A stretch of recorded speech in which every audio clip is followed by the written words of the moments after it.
Two. Recording 5, 6. Hey, look at that. Hey, everybody. What's up, homies? Oh, 9, 10. Perfect. There we go. Welcome back. Welcome back. Good evening, good afternoon, or good night, depending on where you're from, where you're joining us from tonight. Um, if you're joining us for the first time, welcome to the AP Human Geo 5 Cram finales. Right, one last hurrah before the AP Human Geo exam.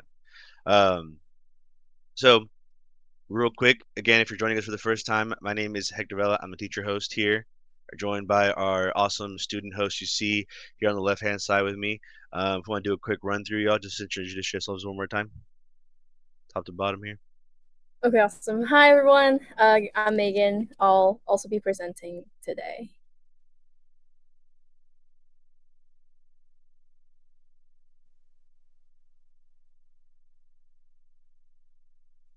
Haley, just a heads up. We saw your mouth move, but your mic wasn't working.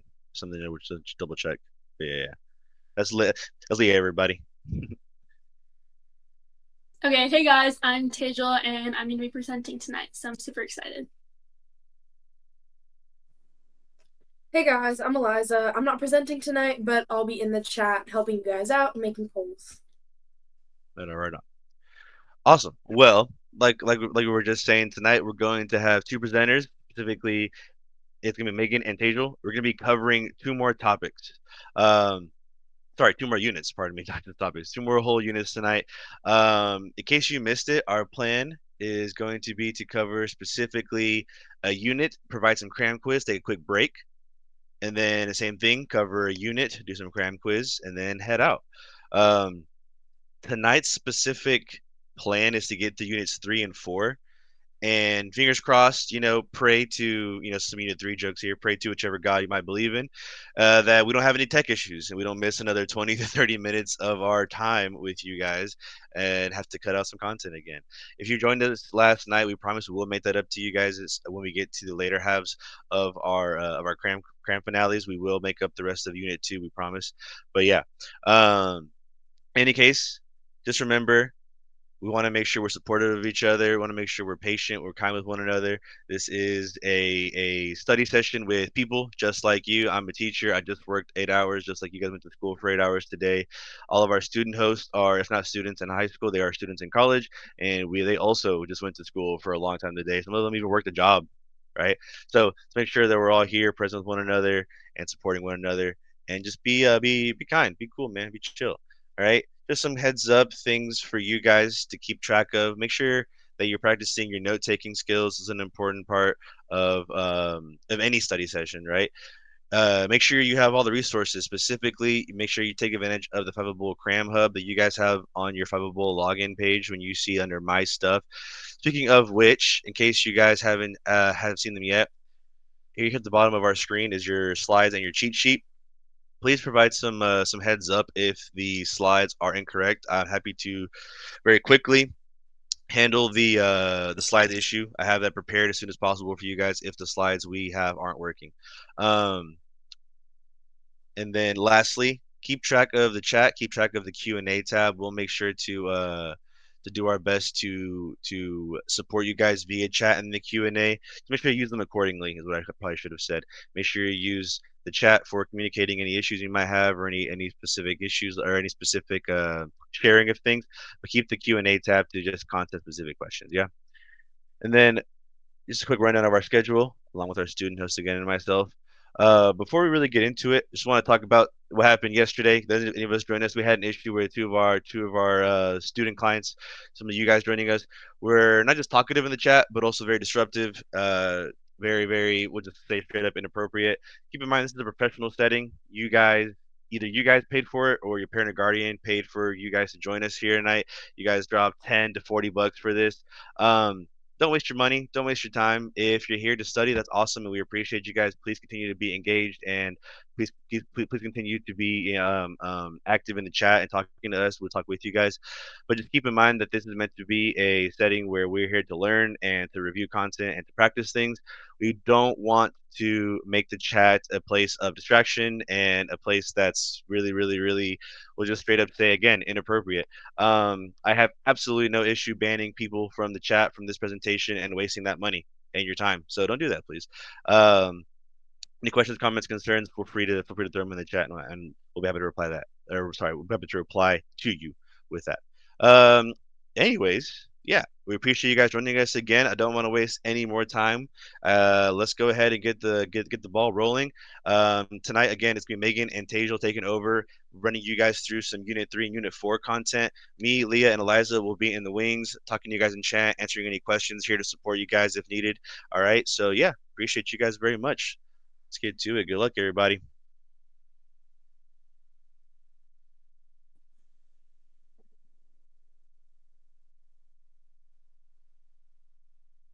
Okay, everyone. We're gonna start off with Unit 3. And I know Unit 3 can be kind of daunting just because it's very dense. We were just talking about it before, but it's very dense. There's a lot of terms, a lot of vocab in this unit, and a lot of vocab that you need to be able to apply to real world situations. So that's just something we want to keep in mind when we're going through this. It's important to know the vocab and how to apply it. Okay, and it's going to be 12 to 17% of the exam, which is pretty much like every unit's 12 to 17% of the exam. So just, again, like study all the units, be prepared. Okay, so for 3.1, that's going to be Intro to Culture, and our learning objective here is to define the characteristics, attitudes, and traits that influence geographers when they study culture. Okay, so what is culture? Just going to do a really brief intro to this. Culture is basically everything we learn and share as a group. So it's going to shape how we think, behave, live our lives. Some examples of this could be like food we eat, clothes we wear, like how we use land. And again, like culture is just what makes society unique. I'm pretty sure it's pretty straightforward to most of you guys because, again, you took the course, you spent a year in the course, you know what culture is.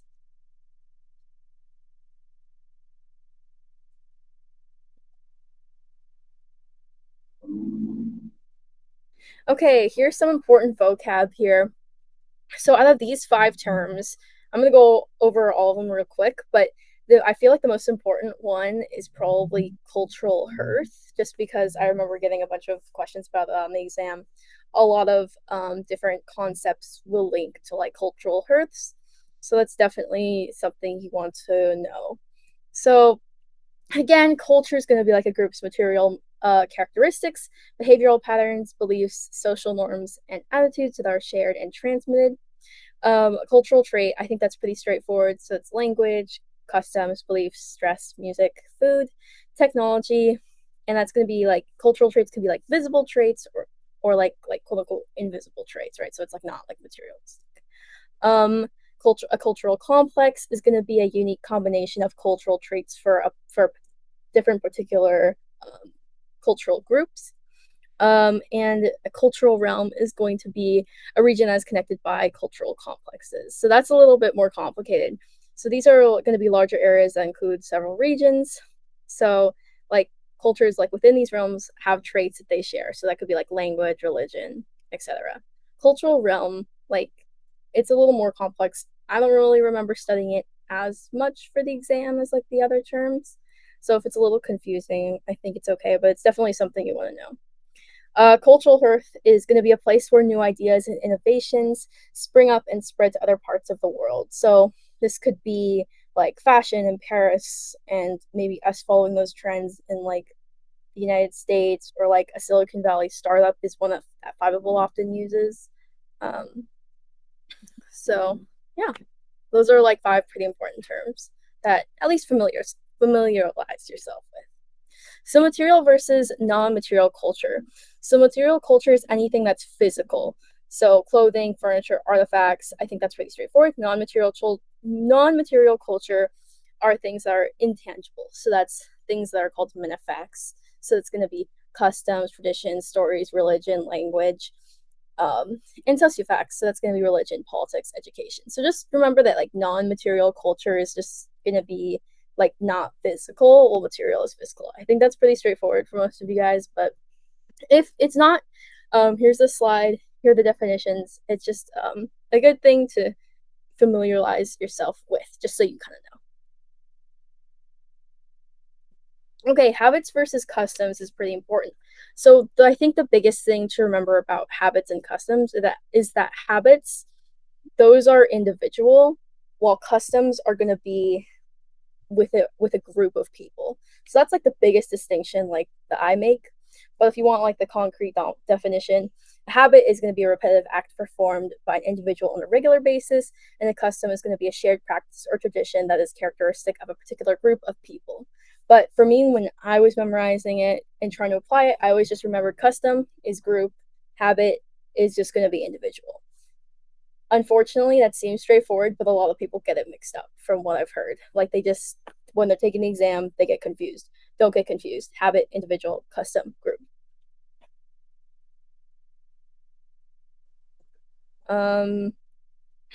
Okay, so for some folk customs. So we're going to talk a little bit about like the differences here between like folk and okay, sorry, I got mixed up. We're going to talk about like folk and then pop, like different types of cultures and stuff like that. So for folk customs, a lot of the food is going to be kind of more distinct and less like called like globalized, I guess you could say in a way.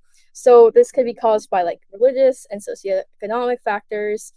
And an example of this could be like, oh, like in Islam and Judaism, they will prevent the consumption of pork. And like, again, food preferences can depend on like wealth, status, and like advertising. And a good term to know is this term called taboo. That's a very good term. That will definitely come up on the exam. And we have a definition for it right here. It's going to be a social or cultural prohibition that dictates like what actions are considered unacceptable within a particular group. Again, very important term. Definitely know the definition of it, if at the very least. It's really important to know that. Okay, so for housing, moving on to that, housing preferences are really going to depend on like the dominant architectural trend at a given time. So a lot of housing for these folk customs are really going to depend on like what the environment's like. What materials are they going to have in the environment? Like, are they going to build out like Thule, for example, right? Or another example here, like, building a brick house might not be feasible in a jungle if that's where the society is, right? So I think that's also pretty straightforward. I can't read that. Okay, go. Is there something wrong with the slide? Okay. I think you gotta go. So, governments can worry about social mobility. So, okay. Sorry, let me start over. Governments can worry about social mobility, youth and women empowerment, diversity, like in others, as it may threaten like traditional cultural ideals. So again, like a lot of these folk customs might be a little detached from like maybe what is generally kind of like dictated or accepted, like globalized. So it might be a little different. And also for these folk customs, like maybe they ban popular news outlets or they'll limit freedom of speech. Some examples of this, you guys already know, like North Korea is a great example of this concept, and the Soviet Union. And a lot of times, like even if they do try to prevent maybe popular news outlets and stuff like that, there's still gonna be like struggle to avoid that pop culture influence because there's so much globalization going on in our world now. Our world is so connected, so it's gonna make censorship and everything more difficult. Okay, some folk customs, like government-wise, I'm sure you guys all know about Tiananmen Square in 1989. That was when like anti-communist reformers in Beijing, they protested, and if you guys do know about it, like the government reacted very violently and unfortunately killed a lot of people. Another example is Arab Springs in 2011. The government like shut down stuff to prevent broadcasters from like telling people about it. That's another thing. So just knowing, I know Fiveable uses both of these examples in their like review guides and stuff. It's good to have some examples. It's always good to have examples in your back pocket. So if you're like thinking folk, like maybe you think of like folk customs, and just make sure you know like, oh, Tiananmen Square. So in case they ask, I'm not saying they will, but in case they ask on an FRQ, or it's like this is an answer choice on an MCQ, then you're like, oh, I know exactly what that is. It's a folk that's an example of a folk custom, and therefore that's what I'm gonna write, or that's the right answer.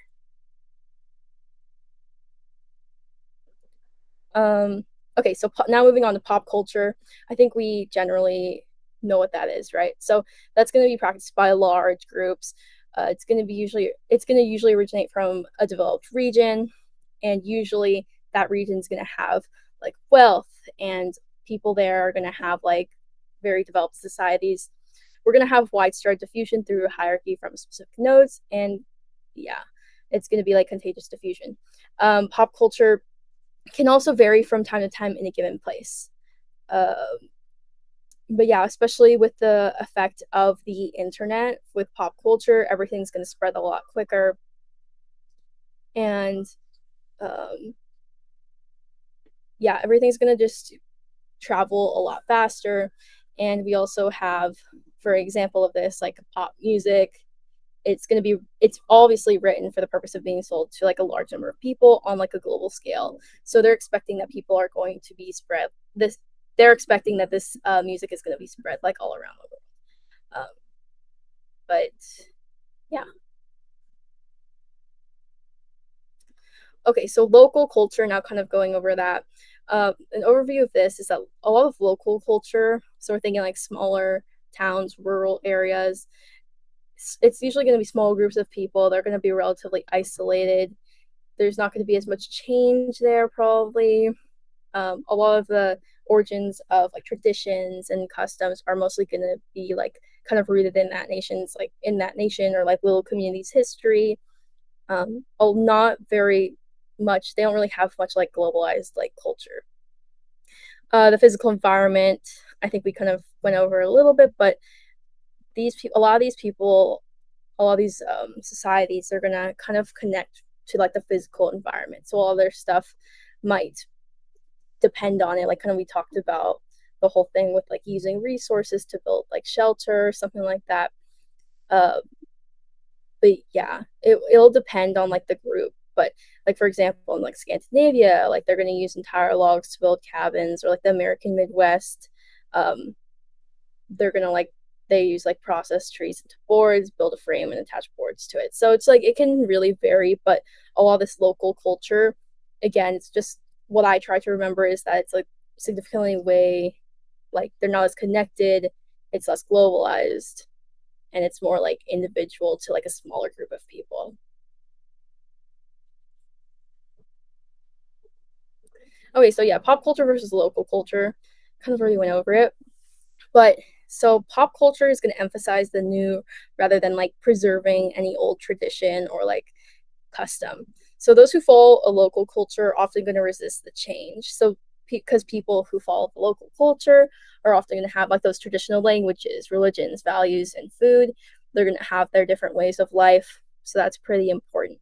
But as like the world progresses and moves on, and everything is increasingly becoming more globalized, more of these people from these like folk cult and local culture like communities, a lot of these people are learning about more they're going to be learning about more of the globalized culture, and that's a big deal because like those communities are losing people. So that's also something to think about when you're just thinking about globalized communities in general. For example, in Brazil, for some of the Brazilian like native tribes, like as the population expands to the interior of the rainforest, like many indigenous people are being exposed to outside groups. So many of those young people in those societies are going to continue to integrate into the larger Brazilian society, which basically could threaten like the existence of the local culture, which is an ongoing concern that many local cultures still have today.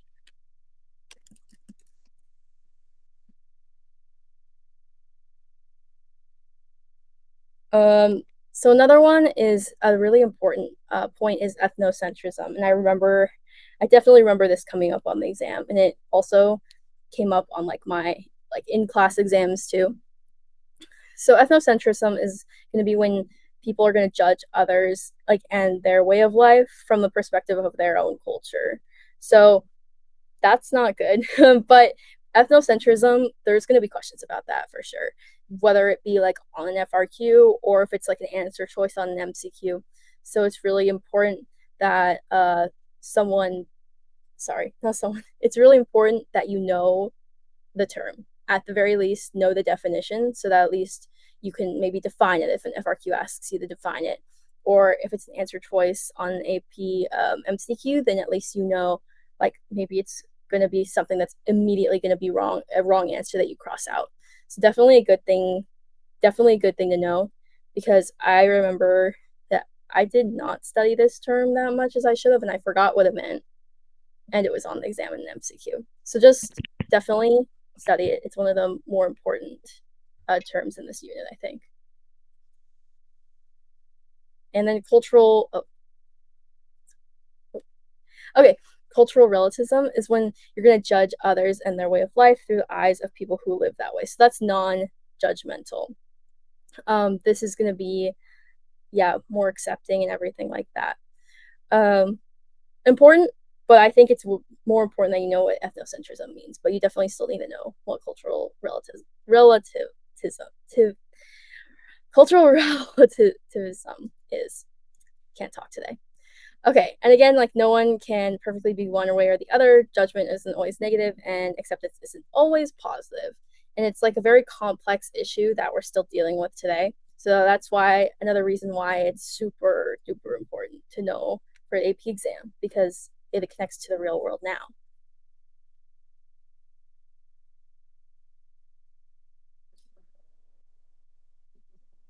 Okay, you guys will definitely be able to get this. We're gonna have a poll up. Are we gonna have a poll up? Maybe. Yes. Yep.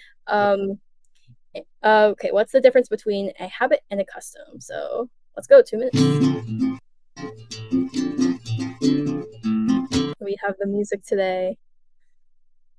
Okay. You get 1 minute. 1 minute.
Okay, and we're going to reveal the answer.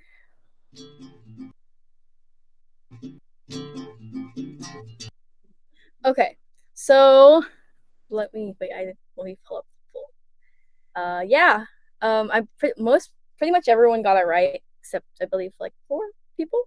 But again, a habit is different than a custom, because a habit is going to be individual, custom is going to be group, right? So that alone, just knowing that little bit, is going to help you answer this question. They cannot be used interchangeably.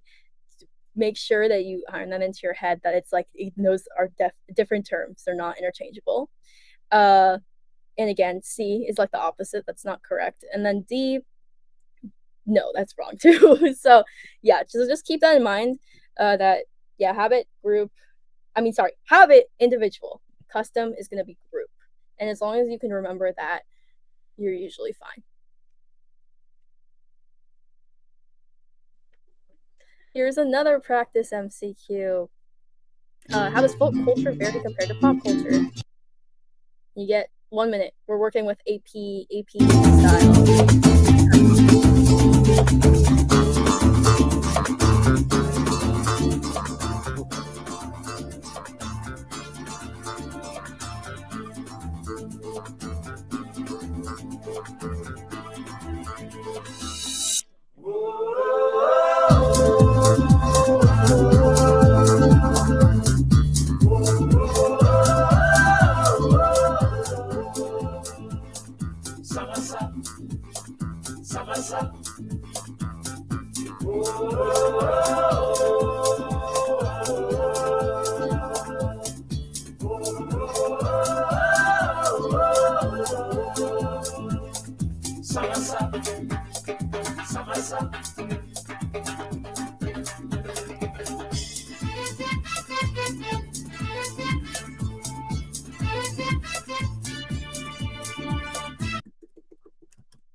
Okay, we're gonna reveal the answer.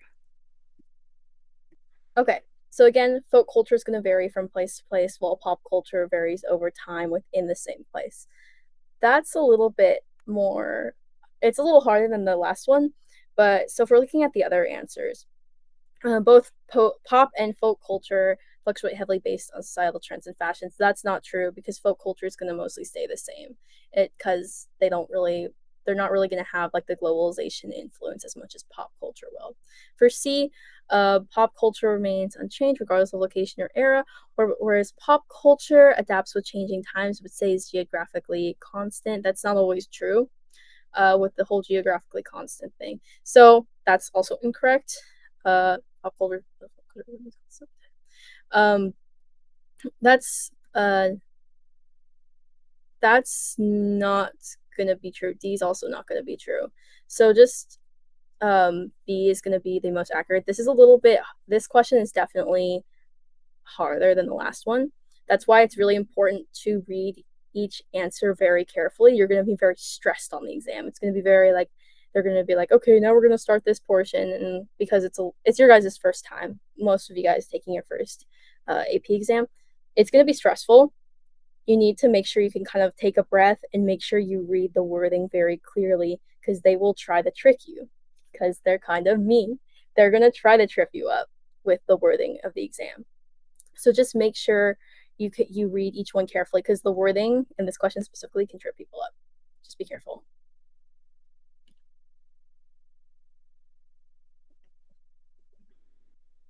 Okay, 3.2, cultural landscapes. Our learning objective here is to describe the characteristics of cultural landscapes.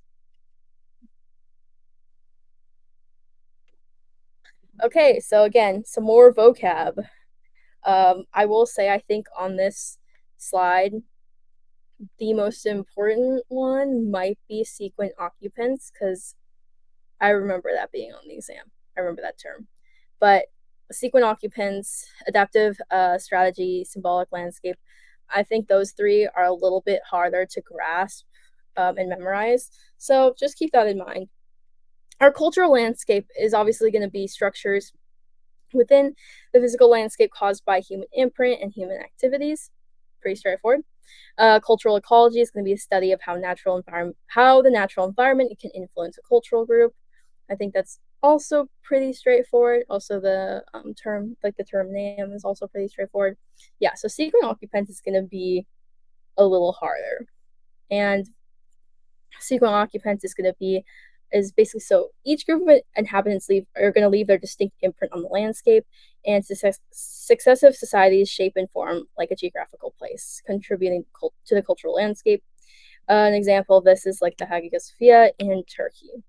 And then adaptive strategy, also very important.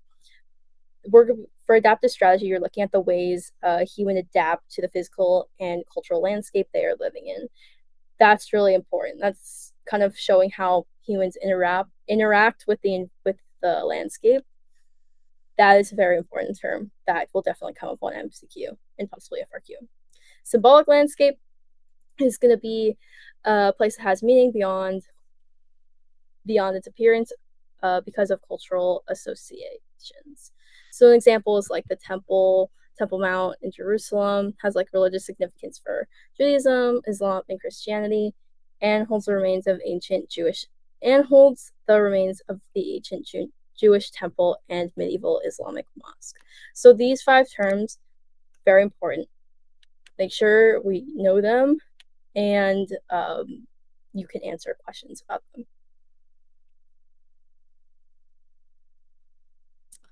A little bit more on the cultural landscape.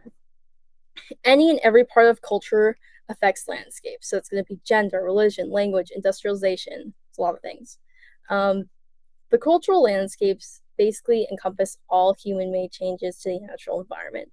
So architectural styles, like within the cultural landscape, are going to reflect cultural influences. So you can also think about like traditional versus like modern buildings. Like clearly there's a difference there. You can kind of analyze that with the cultural landscape.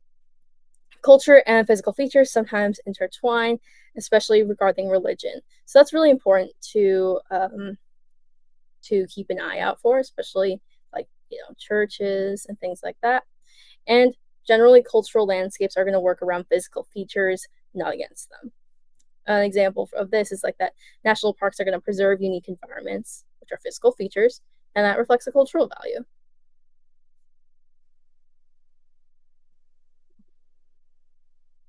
Okay, and here's like a random Simpsons clip for a break. Great! We asked Frank Gehry to build us a concert hall. Bill. Snoopy stationery. Dear Mr. Gehry, would you please build a concert hall for our town? We may not be the biggest city or the prettiest, but we were the first city in America to abandon the metric system.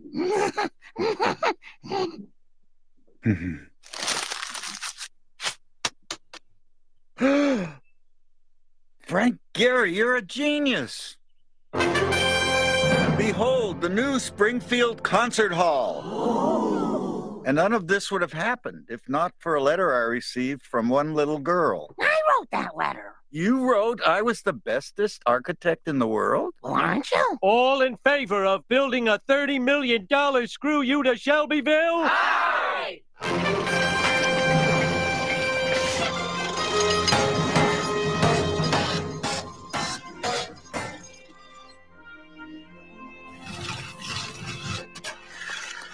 Get off my masterpiece, you punks. I'll call your mothers. Yo, Frank Gehry, like curvy linear forms much?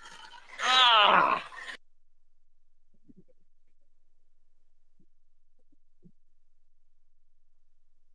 Okay, let's move on to the next one. Great!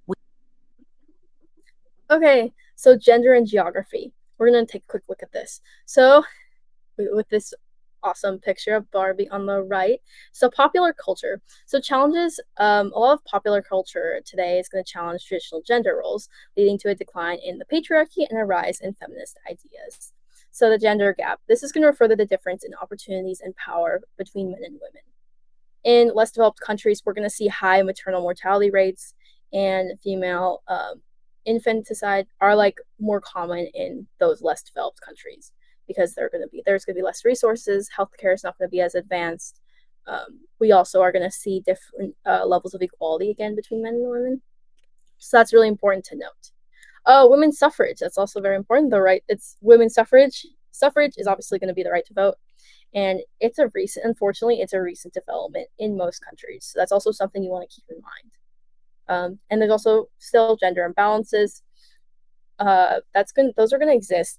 So a gender imbalance is when there's more men in a country than women, or something like that, or the opposite. Just it's a gender imbalance, which means there's more of one gender than the other. That's going to exist in some highly populated regions, and that could be an effect of antinatalist policies. So example of like an antinatalist policy was when like China had their like one-child policy that caused a gender imbalance. Okay, gendered spaces. One like a gendered space is like an area in which particular genders are welcome and others are unwelcome. So some consequences of this are ultimately like how social systems like maintain the organization of gender, and it kind of reinforces like particular ways of being a man or being a woman. Kind of just that's bad, and they can maintain relationships between men and women. So it's kind of it has different people have different opinions about it, but it's definitely something that's ongoing now.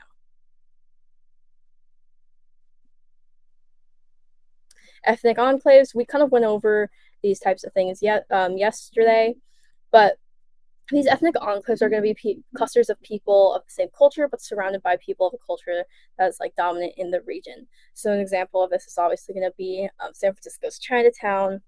Another example could be like in Los Angeles, where I am currently right now.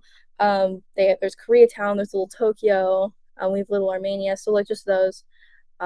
And these sometimes reflect the desire to stay apart from the larger society, and other times it might reflect the dominant culture's desire to segregate them. They'll often contain stores, religious institutions, signs, or architecture that like will reflect the culture, and it can also provide a buffer from discrimination.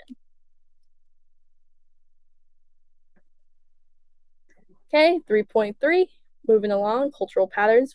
Our learning objective here is going to be to explain patterns and landscapes of language, religion, ethnicity, and gender. Okay, scales of cultural variation. We have regional level. Looking at it from a regional level, so religious groups can be concentrated in specific regions. So an example of this are like the Baptists. They're going to be the most common religious group in specifically the southeastern United States. If we're looking at a more state level, so we're looking at scales of analysis here now. State level, we're going to kind of see a similar pattern usually. Not always true, but often usually. For instance, like most residents in South Carolina are going to identify as Baptists. If we're looking at a county level, though, we can see like even more specific variations. So one county might have higher concentrations of Lutherans than any other religious group.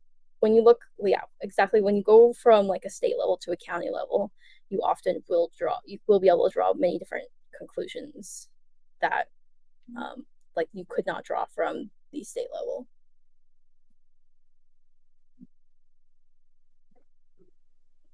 Language and cultural landscape. So language and cultural identity are intertwined, which is a very important thing that you guys should all know. They're intertwined, they go hand in hand. Often language is going to affect cultural identity. Cultural identity is going to affect language. So an example are the native Hawaiians are reliant on fishing and have a rich vocabulary for fishing nets. Also signage too. These can reflect like linguistic heritage. So some places are going to have like single language signs, like the United States obviously is just going to say like stop in big huge letters.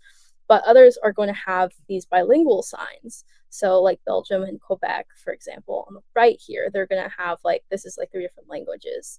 That's really, that shows linguistic heritage, which is also really important to note.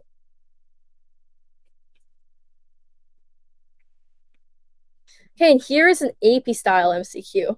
The difference between this question and the ones we've had previously in this stream currently is that these AP style MCQs, these are more characteristic of what you'll actually get on the exam. The others are more just like knowledge questions. These are the AP style ones. So it might be a little bit harder. Just try your best. And I think we're gonna do 1 minute. Yes, going with AP style.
Okay, and we will reveal the answer. Okay, it's going to be D, and practically everyone got it right. 98.25 people got it right. Awesome. So I think this question is a little bit of an easier question if you do kind of know this concept. So the hallway sign is part of a countrywide educational program for language learning. That's obviously not going to be true. We never learned about that, right? The highway sign alerts drivers as they near an international border crossing station. No, that's not true. The highway sign symbolizes strong political differences within the regions of the country. No, it doesn't. So it's going to be D, because obviously they have two languages on there. We just talked about how if there's like specific like language history, they're going to put two languages on there. So this answer D, the highway sign is representation of the state's multilingual ethnic cultural heritage. That is going to be the correct answer. Good job, guys. Okay, toponyms. So toponyms are going to be place names, and they're going to offer insights into a culture's history and values. And so these are 6 of them. So one of them is going to be descriptive names. So this is directly going to describe a physical feature. So this is pretty straightforward, like Rocky Mountains. Possessive names, that's going to specifically indicate ownership by like a person or a group. To honor, this could also be used to honor like historical figures, so like Martin Luther King Jr. streets in the U.S., stuff like that. Manufactured names are going to be created as entirely new names, often combining words. So, for example, like Truth or Consequence, New Mexico.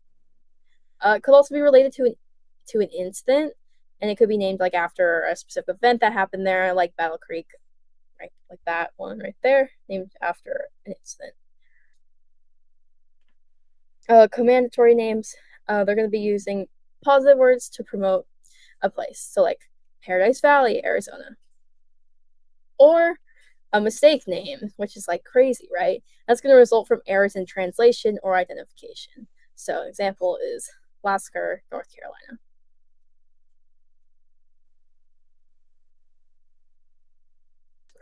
Carolina. This is just kind of showing us different names of like these random places that have, this one has a really long name, this has a weird name, that also has a weird name, just a bunch of different types of toponyms that exist.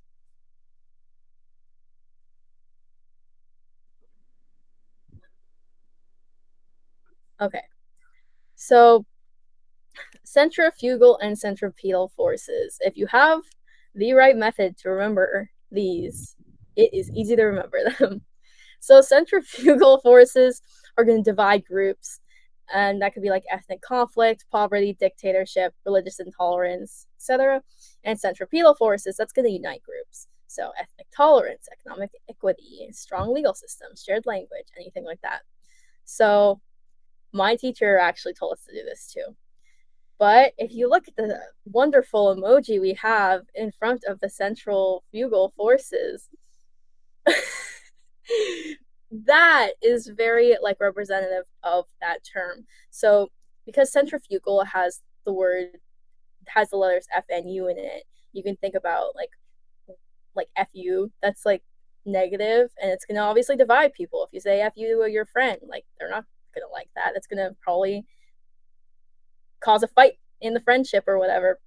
So that's going to drive people apart, and that's how like a lot of people do remember that centrifugal is kind of the dividing one, and centripetal is like the uniting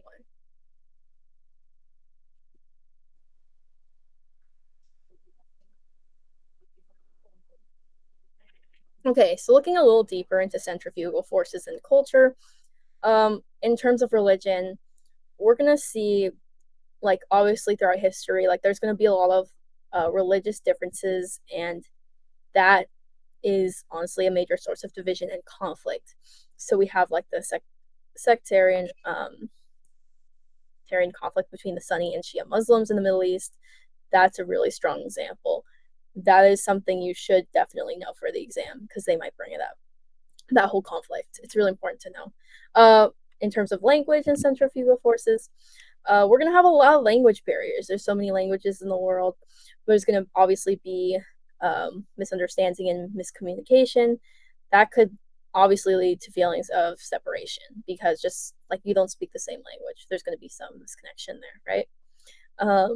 So, or if there's a country and it's bilingual, there's a lot of like us versus them mentality, which is also really important to know. Like that language could cause that. Ethnicity, ethnic tensions can arise from feelings of competition for resources, cultural dominance, or historical grievances. So even things from history that happened, people still are not happy about that. So one example of this is the conflict between the Kurds and the Turkish government. That conflict is fueled by that ethnic identity issue. So that's definitely that with the conflict between the Kurds and the Turkish government. Also good. It's something good that you should know for the exam. It's good to know about it, again, to keep everything kind of straight in your brain. It's very important. An ideology, we're going to have very clashing ideologies with the centrifugal forces, right? So it doesn't even matter, like it could be political, economic, social. It can be highly divisive. It can honestly just be anything, but it's gonna really separate people. Like if they don't have the same, like if they don't think the same way, it's gonna drive them apart, most likely. Centripetal forces. Centripetal forces, again, that's bringing people together. So for religion, like a shared religion in a country or other area, it can be like very strongly unifying, and that's gonna they're gonna have a sense of community, togetherness, and shared values. For example, like Hinduism in India transcends regional and caste differences, providing a common ground for a diverse population, which can be really helpful, making people feel like they're included, and it can help happiness and everything like that. Language, a common language, also is going to allow for clear communication. It's also going to foster that sense of shared identity in the country. So think about, like, obviously these countries with one language, they're going to have easier like ways to contact each other, talk to each other. We're going to have they're going to be able to facilitate like easier integration of immigrants, and they're going to be able to strengthen like national unity a little bit easier. Nationalism, we're going to have obviously a sense of national pride, and shared history can create a strong sense of like we versus them, so that it like provides unity like within the nation. However, nationalism can also have like negative consequences if it turns into feelings of superiority towards other cultures. That's a pretty big problem. Relates to ethnocentrism. And common traditions and holidays, shared customs, festivals, celebrations, those can create like overall a sense of belonging, and obviously they're going to strengthen social bonds. Thanksgiving in the US, for example, that's obviously a national holiday for us, and it's going to bring people together, like regardless of background. Everyone like sits down, enjoys a meal. Yeah. Okay, mechanisms of cultural diffusion. So our learning objective here is to define the types of diffusion. So I think someone was asking in the chat earlier about diffusion. Here we go. So our relocation diffusion. Relocation diffusion is going to happen when people migrate and bring their cultural practices with them. So that's when people like physically move, right? So one example is like Italian immigrants arriving in the US in the late 1800s, and they're bringing their pizza making skills from their cultural hearth, right? Bringing the vocabulary term into this, which is going to be, the original source or birthplace of a specific culture and its traits, which obviously was Italy. And since they brought that to the US, they brought this new food to the land. That's relocation diffusion. So looking at it from if we're looking at it kind of attaching scales of analysis to this, relocation diffusion can occur on a small scale, so like pizza in the US, or a large scale. So we're talking about like European culture spreading globally after the 15th century. And cultural traits can stick around in their new home, even after fading away in their original source. So like an example of this is like disco music, which was kind of went away in the US, but it's still like popular, very, very, very popular in places like Egypt, as opposed to like, maybe it's just lingering here, not as much. Okay, expansion diffusion. So expansion diffusion is the spread of cultural traits through through various forms of exchange without people physically moving. This is very important. So no physical movement here. Expansion diffusion, we have different types of expansion diffusion. Contagious diffusion is one type. So that this is like a cultural wildfire. That is a very good analogy. A trait's going to be spreading rapidly outwards from its source through direct contact. So this could be like blues music, originating in the southern U.S., is spreading northward as musicians shared and played the music in different cities. So that's a very good example. Hierarchical diffusion, relocation diffusion can occur on a small scale, again, be it on the U.S., or a large scale. European culture is spreading globally after the 15th century. So that relates to, that's basically hierarchical diffusion. Reverse hierarchical diffusion is, I don't remember that coming up on my exam. It's good to know because it could come up on yours, but it's, yeah, good to know. So this is obviously the opposite of hierarchical diffusion. So cultural traits can sometimes flow from less powerful or marginalized groups to more powerful ones. And for example, like tattoos were once associated with like lower social classes, but have become like way more mainstream and globalized over time, as we know today. Stimulus diffusion is all about borrowing ideas and adapting them. So a culture might adopt like a general concept from another culture, but modify it to fit their own beliefs or needs. So for example, like a McDonald's in India, like the McDonald's restaurants in India, those are going to have vegetarian Big Macs because many people in India, a lot of the individuals there do have vegetarian diets. So it's obviously adapted to the country's needs. Okay, and there's obviously we're going to have obstacles to this diffusion. It's not going to, most things don't diffuse like perfectly smoothly. There's going to usually be like some barriers that can slow down or prevent cultural diffusion. So physical barriers, mountains, oceans, or deserts, those can make cultural exchange difficult. That's pretty straightforward. Distance decay. This term is very important. It's very important. It will definitely come up on the exam in an MCQ or FRQ. And the whole concept is the farther away that a place is from the source of a cultural trait, the less likely it is to be adopted. It is pretty straightforward, but it's definitely something that you need to make sure you can memorize and apply. Age differences. So younger generations are going to often be open to new ideas more than older generations. That's because younger generations are often exposed to more ideas, more viewpoints, and are often, more accepting and will take different ideas into account. Language barriers. Communication difficulties can hinder the spread of cultural traits.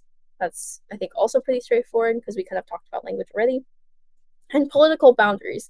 Closed borders or restrictions on communication can obviously slow down diffusion, which we kind of did see like through like the COVID-19 closures and stuff, how like people obviously, we probably didn't see as much like cultural diffusion then. Okay, more obstacles to diffusion. We're going to have religious beliefs. So strongly held religious beliefs can obviously make people resistant to adopting cultural elements that contradict their faith. That's really important. That's also caused many conflicts and stuff throughout history, which you guys obviously know. Economic differences. If people can't afford like the latest new like technology or product, like diffusion will be limited. A little less more in our world now. I feel like a lot of people have a ton of money, but definitely that's going to be an obstacle. Local culture as well. So a lot of this like desire to preserve traditions that can make people resistant to outside influences and like overall like modernized and globalized culture. And regulations, we're going to have government restrictions like internet censorship, North Korea and the Soviet Union, that can limit cultural exchange, which is pretty important.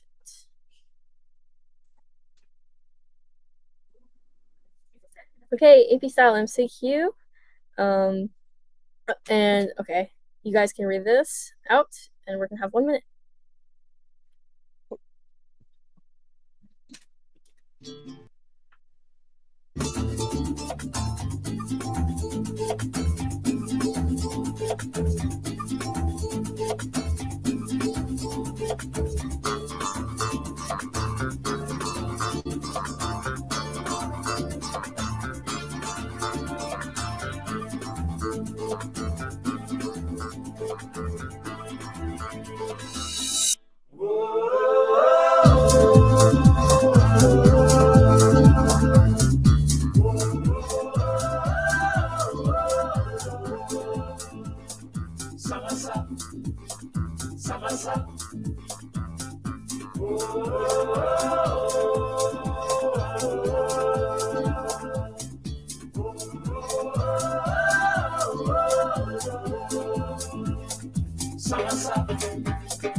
languages.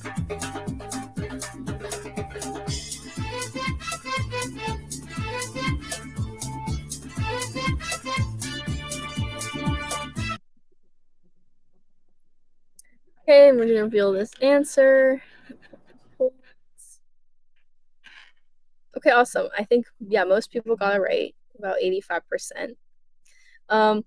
Just by, like, most of these, if they're fashion trends, a lot of fashion trends are often hierarchical. So that's automatically going to take out A.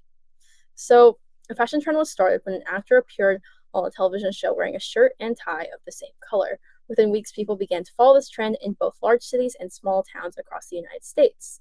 Which pair of diffusion types explains the spread of the fashion trend in this example? So because it didn't say that he went anywhere or anything, we're also going to take out C. So we're left with B and D. And because it's spreading pretty rapidly, that diffusion I believe is going to be contagious, just because people are beginning to follow this trend in both like large cities and small towns. So that's just more and more people kind of getting involved in that trend, right? That's going to be contagious diffusion, not stimulus. Okay, historical causes of cultural diffusion. Our learning objective here is to explain how historical processes impact current cultural patterns. Okay, so Pigeon languages. This is really important. Simplified communication systems. These are basically simplified communication systems that develop when speakers of different languages need to interact. So some characteristics of this are going to be limited in grammar and vocabulary. It's not going to be a native language for either group. There's going to be no native speakers, and that's kind of like the basic guidelines of it. So, example, there's a trade language in Papua New Guinea combining English and the English and Papuan languages. That's very important. Creole language, that's going to be basically an evolved Pigeon language when they become the new native tongue of a new generation. So characteristics, I'm going to go through these really quickly. They're going to develop a more complex grammar and vocabulary than Pigeons. They're going to function as a complete language, have native speakers who learn language as their first language. For example, in South Africa, they're going to have a language called Afrikaans. I don't think I'm pronouncing that right. I apologize. And that's going to mix Dutch, European, and African language, different African languages. So that's really important to note. That it's also important to know the difference between Pigeon and Creole languages. A lot of people confuse those. Remember, basically, a Pigeon is like a Pigeon language evolves into a Creole language. So Pigeon languages would come first. Another example is in Swahili. They developed in this Swahili language. It developed in East Africa from trade between Arabic-speaking merchants and Bantu-speaking populations. So it's obviously going to be a mix of Arabic and Bantu languages. It's spoken widely in Africa, and it's the official language in Kenya, Uganda, Tanzania, and the Democratic Republic of the Congo.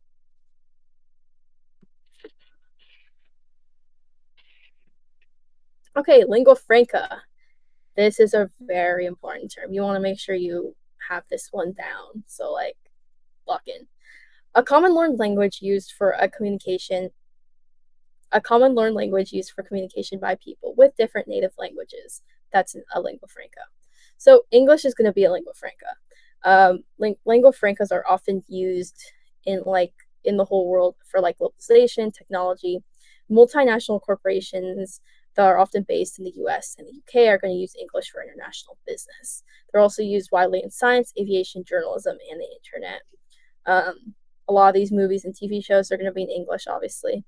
But unfortunately, a lot of people do view the dominance of English as a whole as cultural dilution. Some other lingua francas that exist in our world: Arabic, Spanish, French, Swahili, Russian. Those are a few. Just a lot of these languages that are very globalized and used in many different affairs. Okay, another AP style MCQ.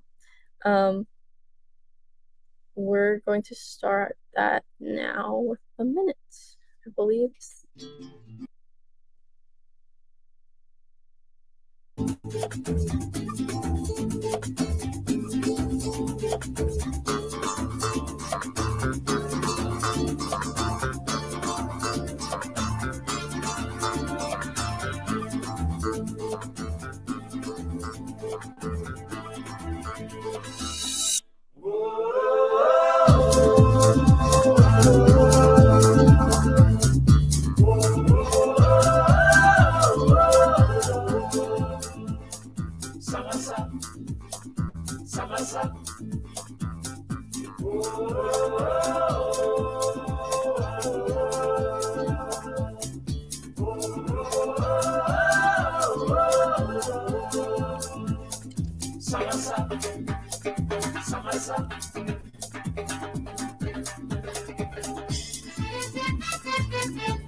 Okay, so this one, let's reveal the answer. Okay, so this is going to be A. This is of a longer question. It's going to be a little bit intimidating for sure because a lot of these answers are going to be more history based. So it's really important just pay attention to the wording. Remember like your historical knowledge and try to answer these to the best of your ability. So the Arabic word Swahili means a language of the coast.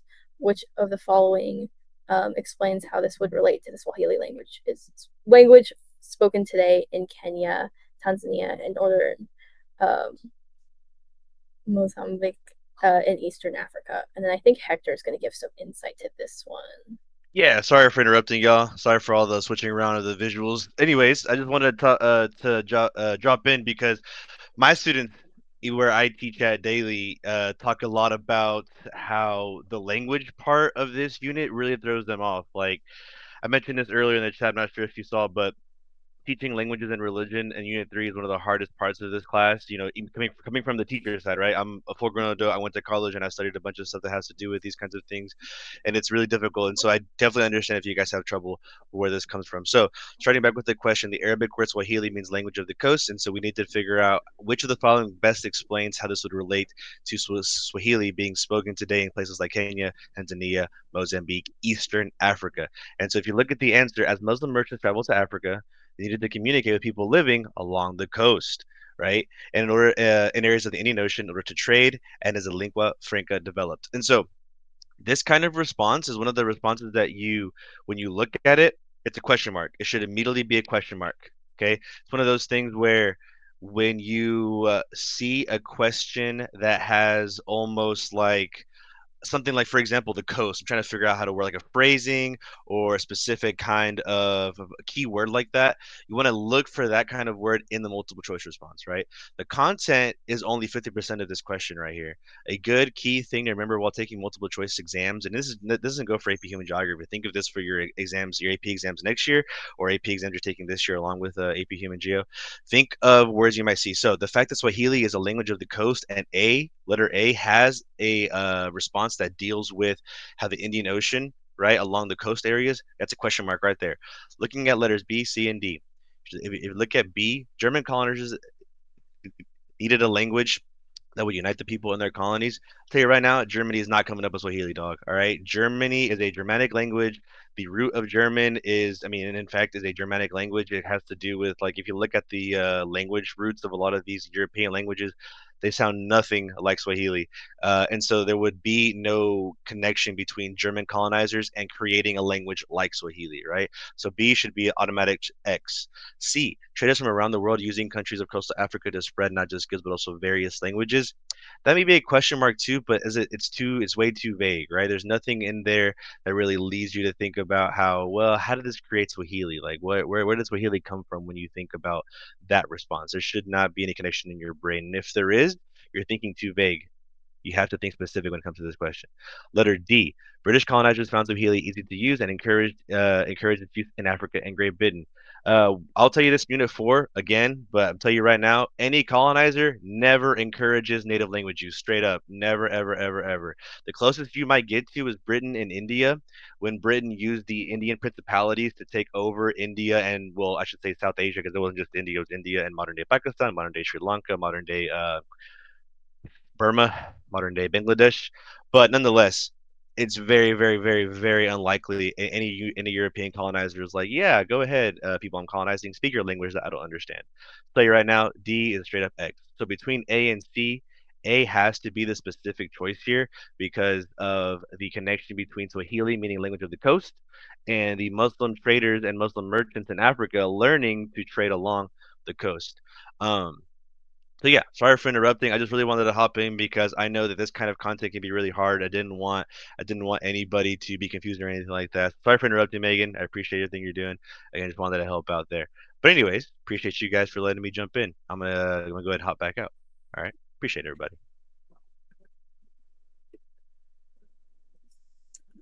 Okay. Good job, everyone. That one's hard. Okay, colonialism, imperialism, and trade. So historical forces can obviously spread languages and cultures. That's little Yoda right there. So one of these concepts will be obviously European colonialism. From the 1500s, 1900s, they're going to lead. It obviously led to the spread of European languages like Spanish, French, and English, and religion, specifically, obviously, Christianity, to the Americas, Africa, and Asia. Imposition of cultural traits that's going to replace indigenous religions with Christianity. So when the colonialism, like when they would go and try to colonize these other nations, they would basically, like a lot of the indigenous people there, would be forced to switch and convert to Christianity. So then they lose their religions. That's also very important to note.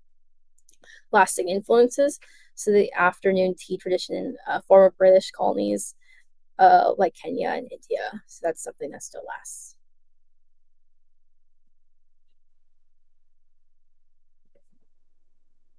Okay, 3.6, moving along. Contemporary causes of diffusion. Our learning objective here is to explain how historical processes impact current cultural patterns. Hey y'all. Sorry for jumping in one more time. I just wanted to address some of the questions on the Q&A because I think there's a lot of y'all missing them, and I didn't want to make Megan backtrack too much. But I noticed a lot of y'all are struggling with the difference between Pigeon languages and Creole languages. Just want to reiterate that Creole languages are the evolved form of Pigeon languages. So when you see a Pigeon language, what's happening is you're seeing a bunch of people who have met and have really no connection language-wise come up with like some unique things. A way that I think about it, living in Central Texas, coming from East Texas, I was always around people who spoke Spanish, like myself, people who didn't speak English, right? And so now you have this combination of things called Spanglish, and you have like some words like amigo or like hola, and you have people knowing words like that and creating this sort of Pigeon language that we know as Spanglish. But then you get into the finer details like Creole, which is the evolved form, and it might be a more concise form of either language, right? If you're from Louisiana, Creole refers to the Creole language, which is a mixture of indigenous people who were native to the Americas, people who were brought over here as slaves, and the French language. So you have this weird combination there, right? So Creole is an official language. Not necessarily Creole could be an official language depending on who you're asking. Like, for example, in Southern Louisiana, Creole is considered more of an official kind of language, while Pigeon is definitely more of a, like you said, like Shania, it's definitely more of a mixed language with different groups coming together and stuff like that. So just to wrap up, yeah, things like Ali, I see your question: people will be born into Creole. Absolutely, they can be born into Creole. It's definitely one of those things where it's like its own cultural thing, right? It's like its own individual cultural thing, and it's not found so much anymore nowadays. It's really more of a historical thing because of language being so available with things like Duolingo and education being widely more available. You have access to language just like popping up all the time, and it's easier now. But it's definitely one of those things, right? Okay, again, sorry for interrupting. Just wanted to, yeah, I wanted to clarify. Happy to help. I didn't want to make Megan double back to 4 different topics, so I appreciate you guys. Sorry for interrupting twice in a row. Good luck, everybody. Okay, now that's cleared up for everyone. Yeah, just always to make sure to remember it's like the Pigeon language. It's Pigeon first, and then if it evolves and becomes a Creole, it's Creole, obviously. So just try to remember Pigeon before Creole, and it'll help you probably. I think that's a good stepping stone. Okay, contemporary causes of diffusion. Again, our learning objective here is to explain how historical processes impact current cultural patterns. So our causes of cultural diffusion, we already kind of talked about it. So these can all be like, this can be like the internet, migration, urbanization, globalization. All of these are going to contribute to those cultural, the cultural diffusion and like spread of ideas, traditions, and innovations across the world. So one of these we kind of already talked about it. I think I touched on it a few times, but the internet, obviously, it's basically a giant information superhighway. So we have all this instant sharing of cultural elements like music, fashion, art, ideas. Social media specifically has been like a huge deal. It connects people all over the world from all different places, and that basically fosters that exchange of ideas and experiences. Migration, obviously, that's going to cause cultural diffusion there. That's physical movement of people, different places, the relocation diffusion. And obviously, we're going to have migrants who are carrying their tradition to new places, and that influences the local cultures, and vice versa. They interact with each other. This exchange can be seen, obviously, in cuisine. Like, there's all this food that's like Asian fusion, like things like that. Language, there's like different words borrowed from different languages. Like all of our languages in English, they're going to have roots in like Spanish or some other language, right? And even fashion trends right here for migration. Urbanization, we're gonna have the growth of cities, and that's going to create like melting pots of cultures. People from diverse backgrounds are all going to come together in these really urban areas, and they're going to be sharing ideas and practices. So that creates new hybrid cultures, or maybe there's a dominance of a particular culture over others. It's really important. Globalization, obviously, where they touched on that as well. There's going to be increased economic and cultural interconnectedness worldwide. Pretty straightforward. Global trade, obviously, is also going to kind of going to influence this. It's going to expose people to new ideas, new customs, new products, new media like movies and TV. That's also going to influence culture. That's also going to influence culture as well.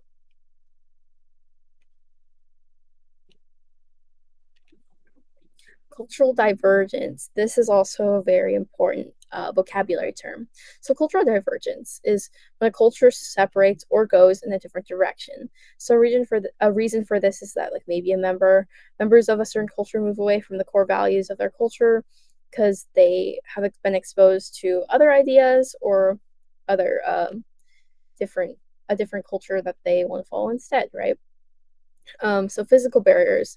We also might have like this might separate people living in different parts of a cultural region, causing each group to develop differently. That's really important, where it's like each group like living on, like group A living on one side of the mountain and group B living on a different side of the mountain. They might have the same culture, but maybe depending on like what the environment's like, who they talk to, what resources they have, they're going to develop differently. It's like pretty much enough. For example, the Roman Empire. The Roman Empire was giant. It covered most of Europe, the Middle East, and North Africa. And these Germanic tribes attacked the western part of the empire and introduced new cultural elements.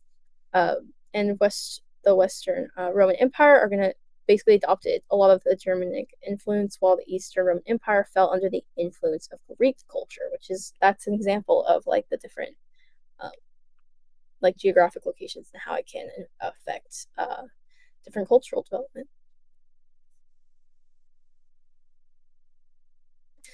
Okay, the opposite of this is going to be cultural convergence. So cultural convergence is when different culture is going to actually become similar or even come together and combine. So global culture, based on this, is going to be that cultural convergence is part of what is currently creating a common global culture. Straightforward. Time-space compression. That's also a very important vocabulary term. You might want to note that down, know how to apply it. So time-space compression, that's going to contribute to convergence. It can be caused by like air travel, newspapers, television, telecommunications, the internet, etc. That's also pretty straightforward.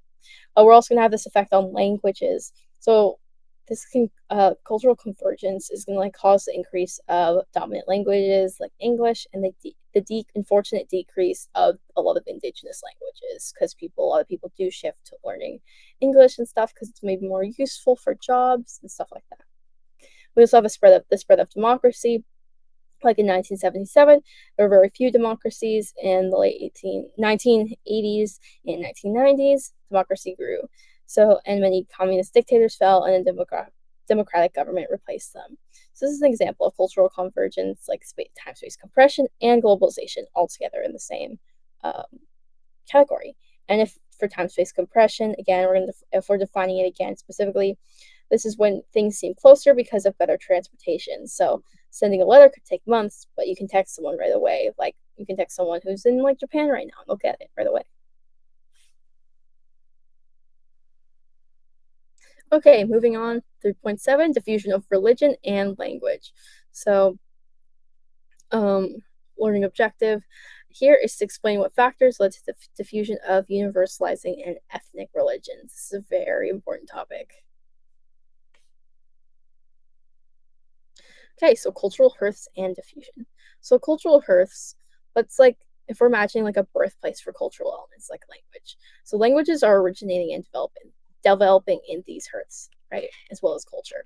So diffusion, languages are spreading outward from their hearths. Like, so historically, various forces influence the spread, positive forces and negative forces alike. So some positive forces could have been trade, introducing like new languages to different regions, but some negative forces could have been like conquest wars, colonialism, imperialism, and that often forced language, like the language to be learned by a certain group of people, unfortunately.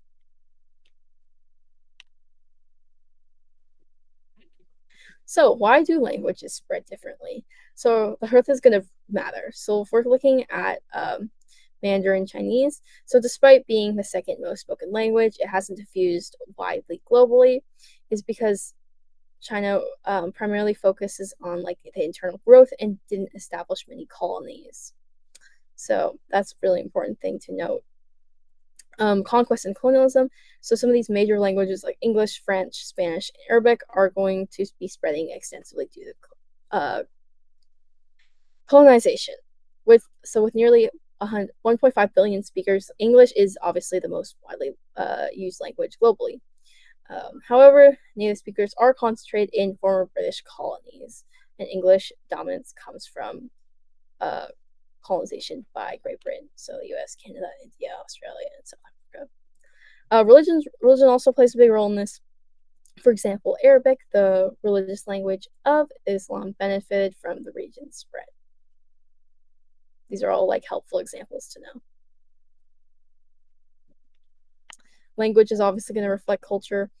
Language is crucial for a culture's identity because it provides people with that sense of place and belonging. It ultimately creates that sense of place for its speakers and like shapes our cultural landscape. We also have that impact of technology. So we have lots of like advancements today. Obviously, we're advancing, we're making progress, and communication through technology, that's like such an important way of how we interact. So it can like lead to drastic changes in age-old cultural practices and even languages themselves, which is really important. Language diversity is always at risk these days. So there are about 7,000 languages spoken worldwide, and a lot of languages will often be only spoken by small, like isolated groups. And unfortunately, yeah, half of these languages could disappear by the end of this century, just because of like languages like English, French, and stuff like that. They're becoming more globalized, more widely used, more quote unquote useful for people who want to like work jobs and stuff like that. And that is unfortunate. It's really unfortunate, but it's something that probably will happen. Signage and language landscape. So if we're looking, like, it's very important to like look at how some places display their linguistic heritage. Again, going back to that stop sign example, or just any type of signs on the road. That's a good example of that. And yeah, language and identity intertwined again. A group's language becomes a vital part of their cultural identity.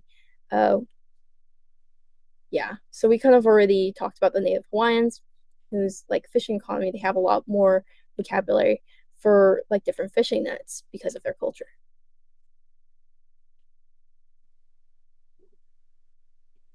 And the beginnings of language.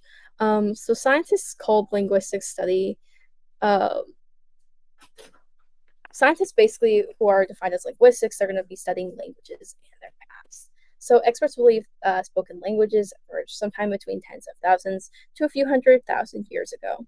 And it's really unclear exactly how language diffused, but possibilities include people carrying it with them as they migrated. So that's like relocation diffusion. Maybe they learned it from their neighbors. So that's like contagious diffusion. Or like they were forced to learn it. So that's hierarchical diffusion. These are all good things to know. Again, not like this specifically will probably be on the exam. They're not going to ask you about like linguists probably, but again, it's good to know so you can keep everything straight.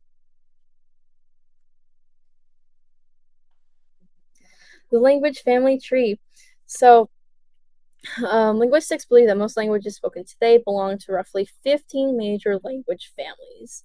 So the distribution of language families are going to reflect those like historic human migrations, which basically relocation diffusion, that's migration. The Indo-European language family specifically encompasses around 400 to 500 languages with roughly 2.8 billion native speakers, and it has the most speakers worldwide. Nearly half the population is going to be using an Indo-European language. And physical or cultural barriers can lead to language fragmentation, where a country has many different languages. So, for example, Papua New Guinea holds the record for most languages spoken in one country with over 850. And here's a picture of the language family tree on the right. Okay, language variation. Languages can further branch out into smaller categories, sort of accents, dialects, and isogloss. So for accents, obviously these variations reflect social background or geographic location. Dialects, these regional variations are going to be sharing similarities with the main language but have distinct features, such as like Australian English, British English. That's going to be different than American English. And isogloss, the geographic boundary where a specific language feature appears. That's all. Isogloss, that's a very important term to know. A lot of people forget to study it. It probably will pop up on an MCQ. Okay, and now we have our brain break time. I would like to buy a hamburger. I would like to buy a hamburger. I would like to buy a hamburger. I would like to buy a hamburger. No. Let's break it down. I would Would would weird would weird would would like to toi to toi buy b a a hamburger. hamburger Hamburger. hamburger Hamburger. hamburger Ham. burger. I would like to buy a hamburger. I would like to buy a hamburger. It's not Damburger. Hamburger. I'm not saying dimburger. I said I would like to buy a hamburger. I would like to buy a hamburger. I would like to buy the hamburger. Hamburger. I would like to buy a hamburger.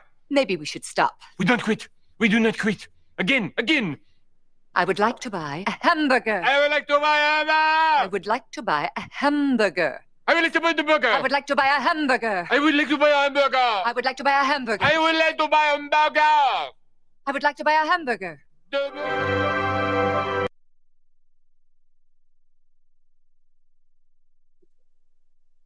Okay, hope everyone enjoyed that. That was super chaotic. I've never seen that before, so. Oh, okay. We'll move on in a second, but almost we're getting close to the end of Unit 3. We have this one, and then we have one more. We have one more topic, and then we are on to Unit 4. Okay, so space and religion. So we're going to first be looking at distance and religion. So religion is going to be more resistant to distance decay than other cultural aspects, rightfully so. So example is that immigrants might adopt a new language but keep their ancestral faith. That's pretty common. It's not as common for people to just switch over unless they're forced to, unfortunately, by like colonialism. Religion's role in shaping landscapes. So religions are going to spread outward from their hearths and contribute to a sense of place and belonging for their followers. And religious practices can influence the cultural landscape. Cultural landscape can also influence religion. So like specific architecture for certain religious buildings. Right here on the right, that's the Sagrada Familia, and that's in a Catholic church. It's a Catholic church. Also pilgrimages, a religious journey undertaken to visit a holy site. So examples could be Hindus visiting the Ganges River, or it could be Muslims performing the Hajj to Mecca, and Christians traveling to Rome.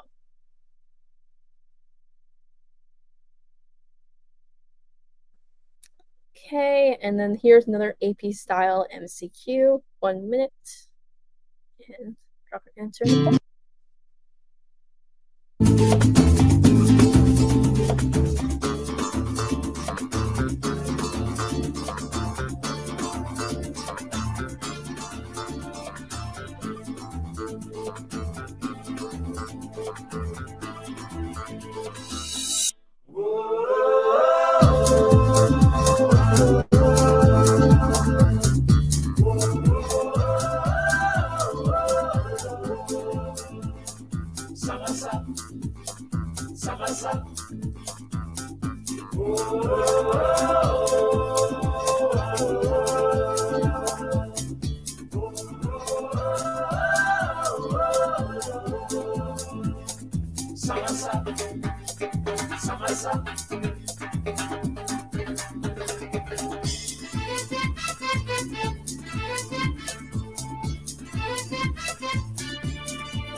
Hey, homies, I'm back. Came in just to help out a little bit with this question because, again, I wanted to make sure everybody had the right idea. And this question is very difficult, so I just want to make sure that we're all on the same page. So, really quickly, this image shows the old city of Jerusalem. Which statement best describes the spatial pattern, right, in the cultural landscape, right? And that image right there shows city Old Jerusalem. Old Jerusalem is home to three major buildings, or I should say, structures, right, for three major world religions: Christianity, Islam, and Judaism. So that being said, let's find out the answer real quick. All right, letter C. The image indicates that Muslim and Jewish citizens live in close proximity to each other. So first off, this is going to be kind of difficult because of the color of the image. The black and white doesn't help. But if you notice in the foreground of the image on the right-hand side, technically that is a mosque. And a mosque is actually the religious structure of something happened, visual bug. Okay, cool. We're all good. It did change. Oh, that's not good. But yeah, well, my bad. The answer is definitely C. Nonetheless, the mosque being at the front there, and if you know about Jerusalem being in Israel now, this question has you bring content from history and content from contemporary, modern day, right now, present status quo, whatever you want to call it, right?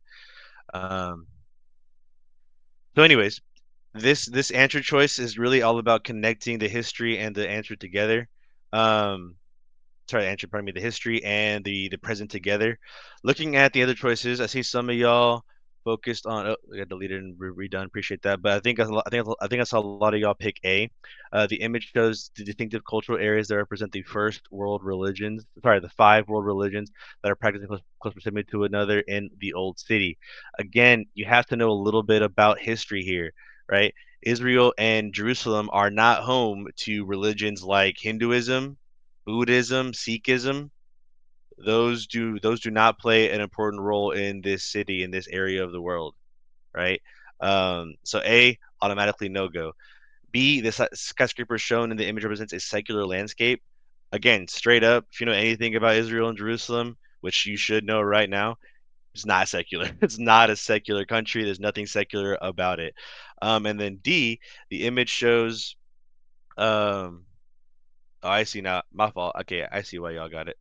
Good to know, Crystal, and I appreciate you guys letting me know. Yeah, I'll go back to C in a second, homies, and I'll explain why A is right again in a second, guys. Going to D real quick. The image shows dispersed residential areas implying Jerusalem is very densely populated. None of that has anything to do with like the culture, right? That's a really Unit 6 question or answer choice, right? That's a Unit 6 response, so we're not there right now. Secular means non-religious. Secular means non-religious, right?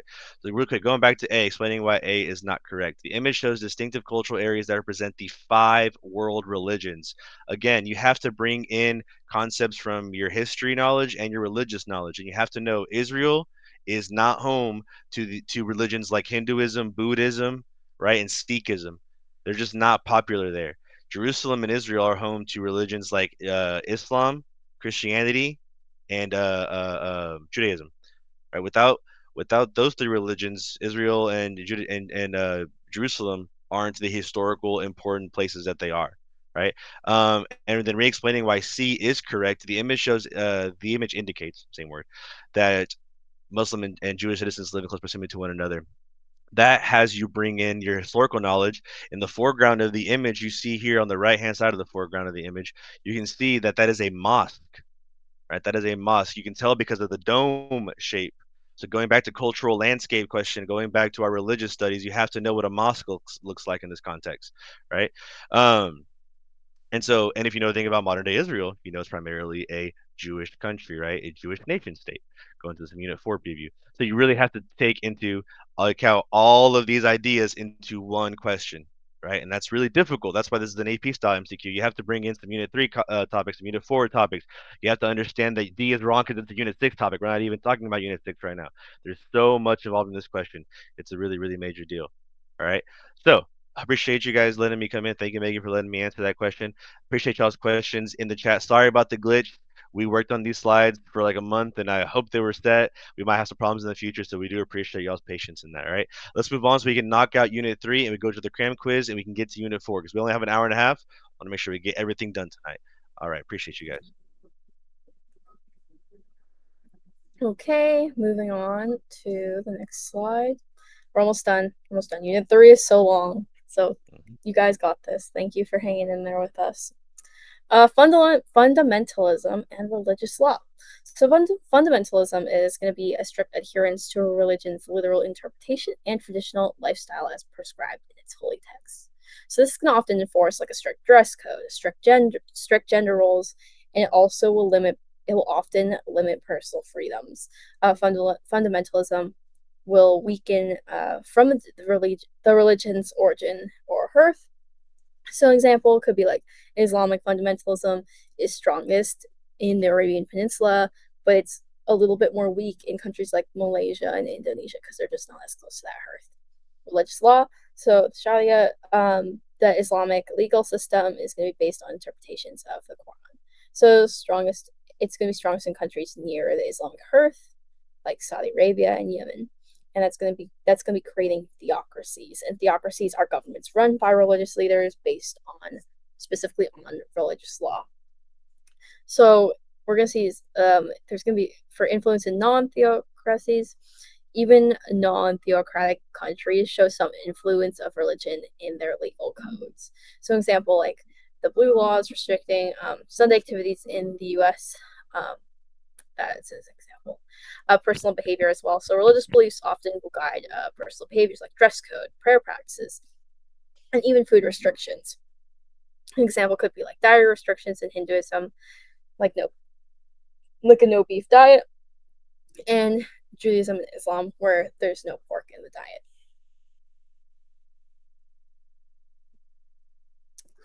diet. Classifying religions. Okay, I think I saw some people asking about this before. So there's definitely a lot of little distinctions that we have to make when we're talking about religions. So we have monotheistic, polytheistic, and animistic. So these are pretty straightforward. Monotheistic, I can't talk today. We're worshiping one deity for this religion. So Christianity, Islam, and Judaism all are monotheistic. polytheistic religions worship multiple deities. So like Hinduism is a great example.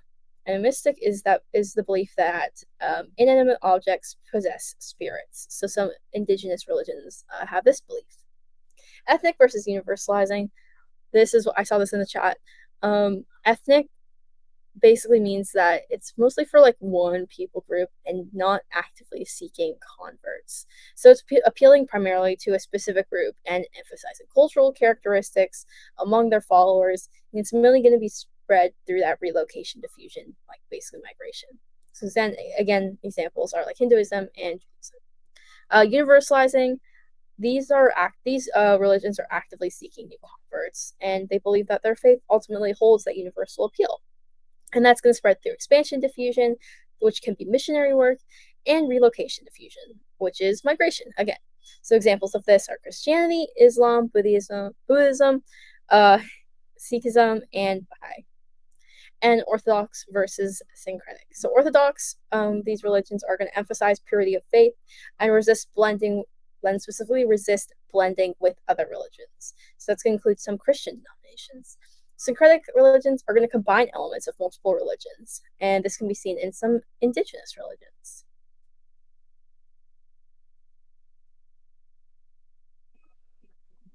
Some important religions to note, we're going to go over them, right? Some are 4 of them, and then we have 3 on the next slide right now.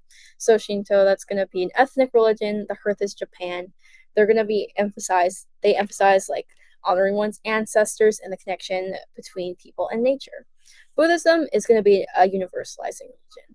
That the hearth is South Asia, which is present-day Nepal, and the diffusion is contagious. So that's East and Southeast Asia, and relocation diffusion is basically worldwide. It was founded by Siddhartha Gautama, which is basically the Buddha. So I think his name, might have came up once on the AP exam last year. I don't entirely remember, but I do remember that name. So you might want to remember the name and how he's like kind of associated with Buddhism. He taught escaping like the suffering through like right views, intention, speech, conduct, livelihood, effort, mindfulness, and meditation. And Sikhism is universalizing in regards to that. Hinduism, that's gonna be an ethnic religion.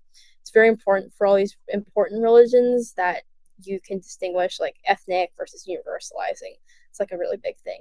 They'll definitely ask about that on the exam between these major religions. So the hearth is the Indus Valley River. It's present-day Pakistan. It's a polytheistic religion, but some do consider monotheistic, as they see like the multiple deities as like a manifestation of like one specific god. Also very helpful little tidbit to know. Some of these key beliefs are going to be karma, so consequences of one's actions, and dharma, so that's moral and religious law. And they have the caste system in Hinduism, which is based on karma. Sikhism, that's going to be universalizing religion. Hearth is Punjab, northern India. Diffusion is contagious. And it can also be relocation if we're talking about 20th century migration. It was founded in the 15th century by Guru Nanak, and it combines elements of Hinduism and Islam. And the holy book for this religion specifically is the Guru Granth Sahib.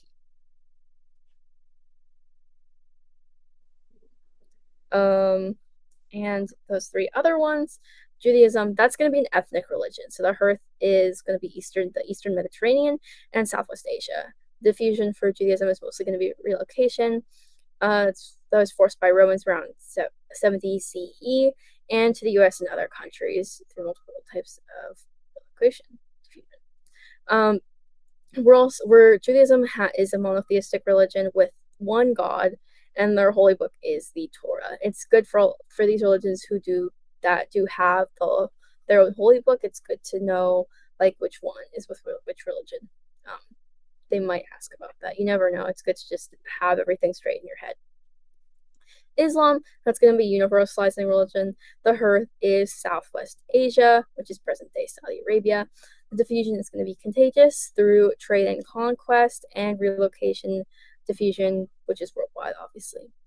Followers are called Muslims, and they believe Allah, that their God, revealed his teachings through the prophets, with Muhammad being the last prophet. And Jesus is considered like the second most important prophet. And their holy book is the Quran. Christianity, universalizing religion. Their hearth is the Eastern Mediterranean and Southwest Asia. Diffusion is contagious, hierarchical, and relocation. It's founded by followers of Jesus Christ. It's considered the Son of God and Savior of humanity. And Christianity is going to be emphasizing faith, love, and peace. Their holy book is the Bible, and it's split into 3 major branches: Roman Catholic, Eastern Orthodox, and Protestant. And now we have our last AP style MCQ on the next slide.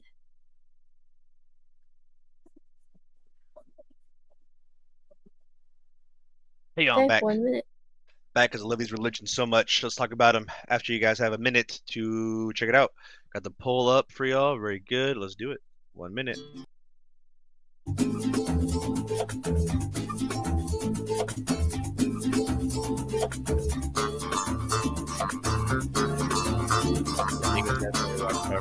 hard. Memorize locations. Tough one. I would say it's really good to memorize the hearth. Maybe don't worry so much about remembering the initial point. Maybe we're thinking about Judaism and Christianity and Islam coming from Southwest Asia. I know a Kevin Turner. I don't think I do. I just mean they'll probably bring up how it is about the conflict. Bring up a lot of it, like environmental, like provide housing and stuff, like adaptation there. All right. So that was our 1 minute. Sorry, Parker. I'll double back on those questions in a second after we go over this question. So our response to this question is letter A, and the polls were A, 90%. Well done, those of us that voted. Well done. Good job. Let's talk about this one really quickly. So across the Islamic world, despite different cultures and architectural styles, common features can be seen in mosque architecture. Which of the following explains the diffusion of Islamic architecture worldwide? This question, or I should say better yet, this response, is based on you guys knowing about the Islamic caliphates. Just really quickly in the chat, just tell me a yes or no if you've heard of any, or have you at least heard the word caliphate? And if so, do you guys know about any of the Islamic caliphates? That's a little bit of world history for you. I'm sure people like Leah and Tejal taking that class might be familiar with that. Yeah, Ali too, right? Taking world history right now. So the Islamic caliphates are basically a long time ago when Islam first started. Yeah, you'll definitely pick it up in world history. You had a bunch of what's called a caliphate, which is essentially like a kingdom. I don't want to make it necessarily the same thing, but essentially it's a kingdom of Islam, right? And over the course of close to like 2,000 years, maybe 1,500 years, there were like 3 different caliphates. Over time, these caliphates spread all the way from Southwest Asia, all the way across South Asia, even going as far into countries like Indonesia and Malaysia, which is why Indonesia is predominantly a Muslim country, even though Islam started way over here on mainland Asia. So that being said, you have to keep track of that history in the back of your head, right? To know a little bit about how Islamic architecture spread across the world, right? That's why on the map you can see Bosnia and Malaysia there. Or sorry, the image, you see Bosnia and Malaysia right there, and how Islam spread across the world. So it's one of those things, and Spain, very good, Sylvia. It's really, really one of those things you have to bring in your history, right? But yeah, while Leah's right, definitely don't stress. It's one thing that, it's just about practice, practice, practice. If you don't know, it's not the end of the world. You got to kind of bring that up as you go through the exam. All right, cool deal. Let's finish up Unit 3, guys. We can do our cram quiz, take a quick break, and then we can go to Unit 4. We're almost through the evening, guys. We got to keep focused, stay locked in. Appreciate you guys.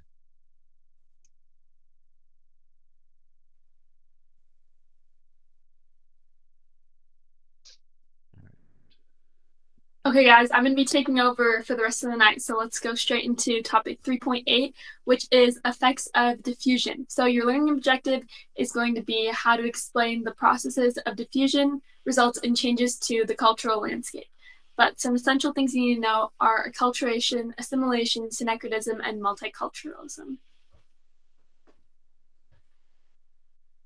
Okay, so we're going to talk about the results of cultural interaction. Cultural interaction is basically just multiple different cultures coming in contact with each other, sharing, aspects of the culture, like, sorry, I'm blinking, but it's two cultures coming together. So results, you're going to have acculturation, assimilation, syncretism, and multiculturalism. So we first have acculturation, and this is when the minority group, like the smaller culture in an area, is going to take some aspects of, a bigger culture, the dominating culture, while still maintaining some of their own traditions. So the example here, we have a Danish family in Iowa adopting American names while keeping Danish food traditions. Now, this is perfect because they're taking some of that dominant culture, using those American names, but also keeping some of their own culture by using those Danish food traditions. Then we have assimilation. When I think of assimilation, I always think of the word assimilate, which is kind of like go all the way. And it kind of means where the minority group is going to lose its cultural identity and move all the way into the dominant culture and what they believe in.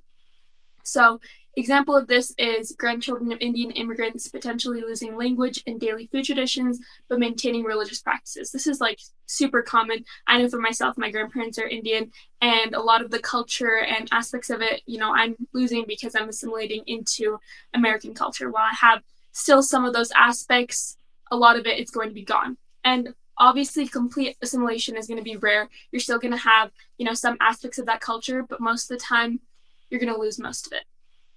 And then we have syncretism, which is the blending of elements from different religions and cultures into like a new belief system. The example that Five uses is the Brilliant movement, but I always like to think of the religion of Sikhism. Sikhism is like syncretism between, Islam practices and Hinduism practices. So it's a perfect example of a religion that comes from syncretism. And then finally, we have multiculturalism. This is like the best thing, guys. This is what we should be striving for. It's basically when all of these cultures can coexist and they have respect on each other's cultures and beliefs, and they all value each other. And there are a few benefits and challenges. Benefits, it enriches lives through cultural exchanges, and challenges, you're going to have a lot of conflicts like prejudice, racism, and other things that we're going to talk about in the next couple of slides. So let's talk about some positive aspects of cultural interaction. So again, cultural interaction is two cultures coming together, and cultural diffusion is basically the spread of elements from one society to another. And this can create a lot of new different cultural aspects like fusion cuisine, hybrid art forms, and multilingualism. Fusion cuisine is taking some ingredients from one culture and ingredients from another culture and creating a new cuisine. Like I know in my town, we have curry pizza, which is taking like Indian curry and pizza, and it's basically the best pizza ever. So without cultural diffusion, we wouldn't be able to have that. Then you're going to have hybrid art forms, which is just like different artistic styles and making them into something new and different. And then finally, multilingualism, which is just people adopting and using languages from other cultures. And one great thing that comes from cultural interaction is increased knowledge and understanding. So when, as a society, we see other beliefs and other things that are, different from our own, we get this really cool idea and understanding, and we learn about their values and beliefs and their customs and traditions. And it also helps a lot with problem-solving techniques because we're able to see both perspectives. We're able to see one culture and their ideas, and then your own culture. So a lot of the times those problems are going to be solved way quicker and better done. Okay, going along, I wish cultural interaction only had positive effects, but we're also going to have a lot of negative aspects of cultural interaction, and those things usually come with like nativism and xenophobia as well as racism. So nativism and xenophobia is fear and hostility towards immigrants or outsiders. So specifically nativism, it's kind of like when the native-born people are going to oppose immigration and they don't really want other people from other countries coming into their own country and kind of taking their culture and their background. And then we have xenophobia, which is basically just prejudice prejudice against people from other countries. So an example that we see is anti-Catholic settlements in the US during the 1800s and early 1900s, because a lot of times, those people in the US didn't really want those Catholic people coming in and taking their religion. Then we have institutionalized racism. So we all know what racism is, but institutionalized racism is basically when racism and prejudice becomes part of the legal system and the government system, and it kind of becomes, some main rules. An example of this, just a perfect example, is the apartheid in South Africa. We learn a lot about this in AP World History, and it's basically where, the color of your skin, a lot of racism goes into your education rights and your economic status. And a lot of this, so racism really just goes into play with, how people work in their lives and their social status. Okay, so we're going to review a little bit from topic 3. We learned about how the concept of cultural landscape illustrates the interactions between humans and their environment, how globalization, the internet, and urbanization have influenced cultural diffusion, how colonialism, imperialism, and trade have contributed to historical patterns of cultural diffusion, how expansion diffusion and relocation diffusion are similar and different, and how the effects of technology on cultural patterns today, how they've changed compared to the past. So I want you guys to think about those questions. Maybe pop some questions in the chat if you're having any issues with it, and I think Hector's going to talk a little bit more about this. Yeah, guys, I want to hop in here real quick just to use this slide as a quick moment for us to reflect on this unit. We've been doing a lot of lecturing for the last hour, just about, no, last 2 hours almost. Yeah. Unit 3 is super dense. So just a quick reflection. Some of the key points that I want you guys to remember about this unit are things like cultural landscape, globalization, all those bolded words. Some of that key important vocab is like the really, really important stuff, right? And so when you guys are talking about stuff like, I see like y'all really focusing on the unit 6 stuff, things like redlining and blockbusting, that's important. But focusing on the unit 3 content, the things like how did we even get there, right? How did we get to that level of blockbusting, of redlining, all those issues in our urban areas, has to do with culture. Right, culture is what started it all. So as we really get to the nitty gritty of things like Unit 6 and Unit 5, think first Unit 3, Unit 2, right? Even Unit 1.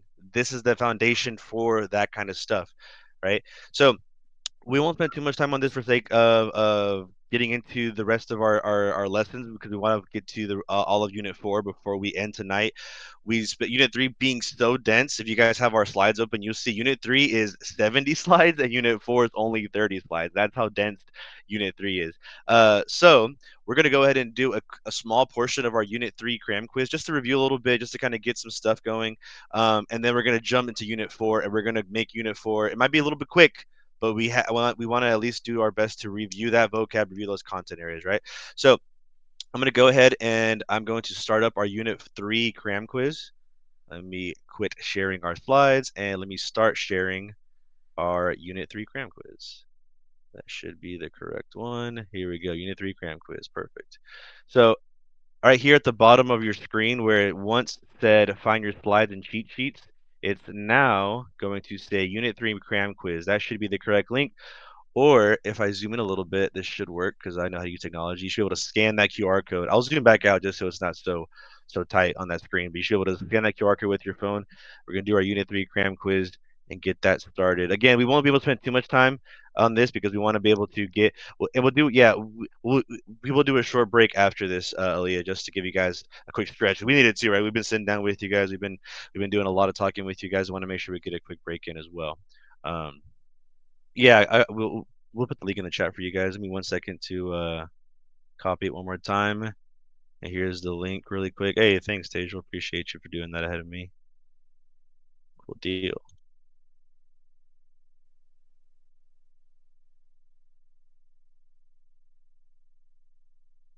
And when we go through this, Megan, Tejal, free to hop in with any comments that you guys might have when we do the quiz as well. All right, give y'all a couple more. I see there are 92 of us in the presentation, about 67 of you guys signing up. I want to get started here in the next couple of seconds, so feel free to just join as we go.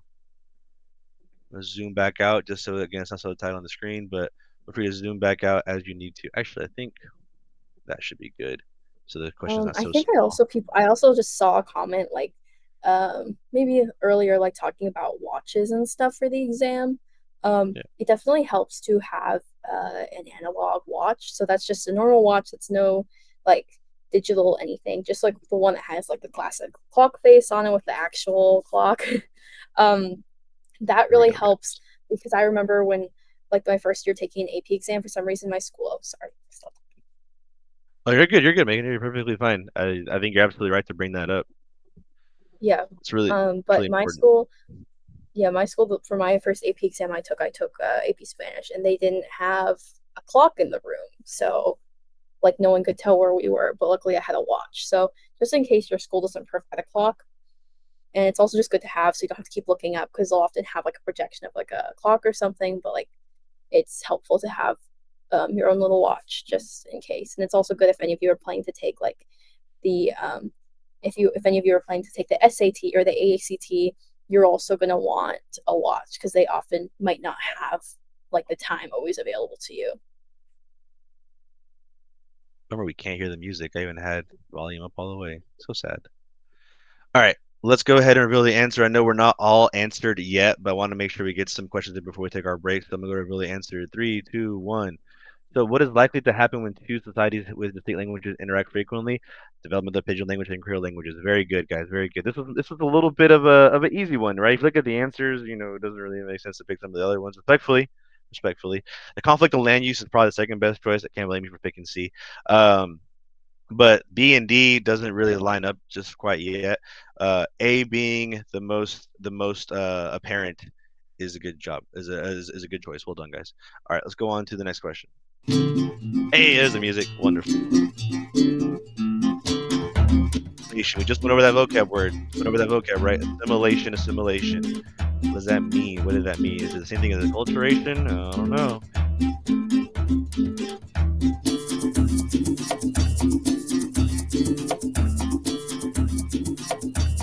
Yeah, smartwatches are not the move. I would say Apple Watches are not okay because of the smartwatch capability. Just never like the test coordinators don't allow it. I think College Board says specifically no smartwatch either. Anything that has internet access is always against the rules. Maybe you have something on your Apple Watch that has some kind of note-taking ability. Photos app is a good point. DR, yeah. It's a good question, Parker. I don't know. I would say it really depends on the testing security that your school does. But yeah. All right, that's most of us here. We're going to go ahead and real answer in 3, 2, 1. Hey, look at that. We're getting some good numbers here. So an example of assimilation meaning cultures mixing together, right? Everybody's mixing together. In particular, immigrants adopting a language and new customs, right? By mixing together, that's a different thing for something like acculturation or multiculturalism, because assimilation means that you or the subject of the sentence is moving somewhere and is assimilating to what's there, right? You're becoming where you're from, right? Tejal gave a good example of how their grandparents are Indian, but Tejal being in America has adopted some of those things and assimilated. I'm kind of the same way. My family is from Mexico. I'm in America, born and raised in Texas, and my Spanish isn't as good as my grandparents is. My Spanish isn't as good as my parents are, things of that nature. All right, let's go to the next question. How does tourism impact cultural landscape? Cultural landscape, that's an early topic. Early unit 3, cultural landscape.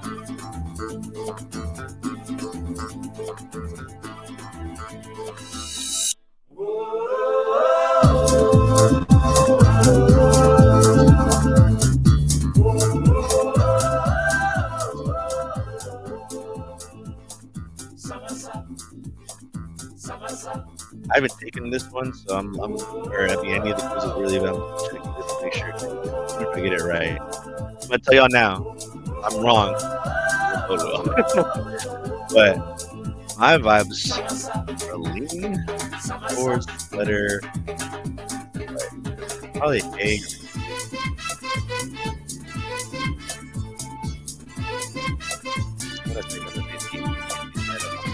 If I'm wrong, ooh, I should probably let Megan take it. Right. Here we go. Hey, got it right. Didn't whiff. That'd have been embarrassing. So tourism is all about going somewhere to visit the culture, visit the area, really get into, what's there, right? When you're a tourist somewhere, you go to hit all the tourist spots. You go to New York City, you want to see the Statue of Liberty, you want to see Empire State Building. You go to London, it's Big Ben. If you can go to somewhere like India, you want to see the Taj Mahal, et cetera, right? You want to see those big cultural monoliths, those really cool places, et cetera, et cetera. Let's do a few more questions. I know it's not the full 15. We're really sorry, guys. We just want to make sure we get to Unit 4. We should be able to finish Unit 4, but we want to make sure we get to Unit 4. So let's do a few more questions, and we're going to take a quick 5-minute break, and then be back to Unit 4 topic. Let's do 2 more. More questions. More questions. I want to make sure we get to it quickly.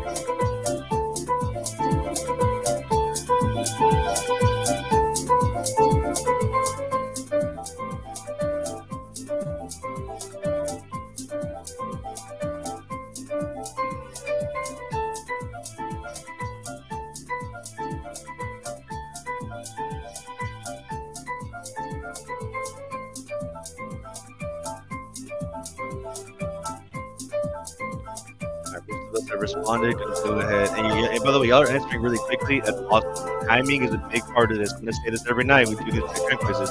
Timing is a very, very, very, very important part of this. So make sure you guys timing right. Very good. All right, let's go 3, 2, 1. Let's cultural landscape. Boom. Geographic area included. Hey, 100%. Well done. Well done. Big brain. Big brain. All right, let's do these last. Let's do one more. One more. Common result of filtration of this society. What's the common result of a filtration? Filtration. What does that mean? What does that mean?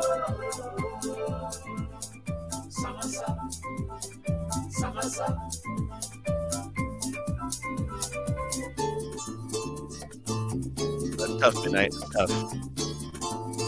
Got it. That's why you're here. That's why you're here. We got you, dude.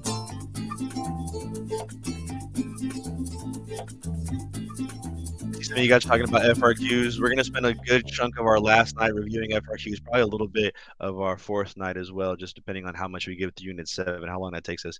But we're definitely going to review FRQs. I'm going to do a lot of the leading when it comes to test taking tips. Just want to make sure we do our best. But I'm actually absolutely going to have Megan and Tejal and Leah and Eliza bring in some of their test taking tips as well. But the FRQs, there's a cheat code to them. We got you. We got you. Trust. But you got to be ready for it. All right. Let's go ahead and reveal the answer. 3, 2, 1. You guys are doing it tonight. Y'all are for real killing it. Well done. So adopting other people's cultures, very good. This is a good little vocab review. Hope you guys appreciated that. We're really sorry we can't spend more time on these cram quizzes. I'm really sorry even to our student hosts who took time to make these cram quizzes and we can't even finish them because the content is just so dense. But we want to make sure we finish Unit 4. So I'm going to close out the cram quiz. Again, I appreciate you guys.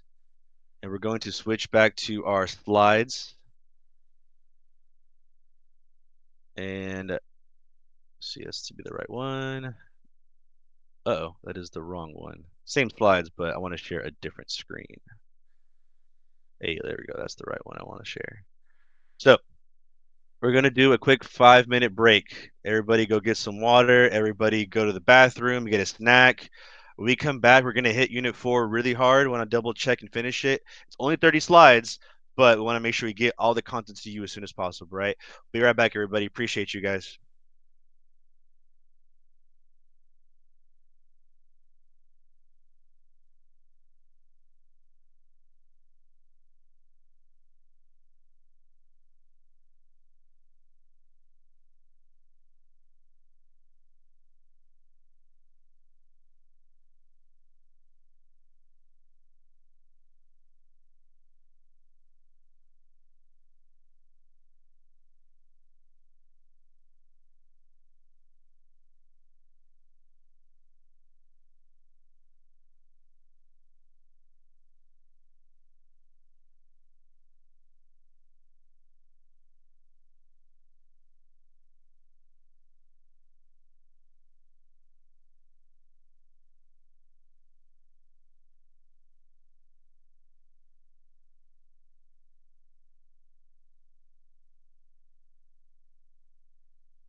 yo.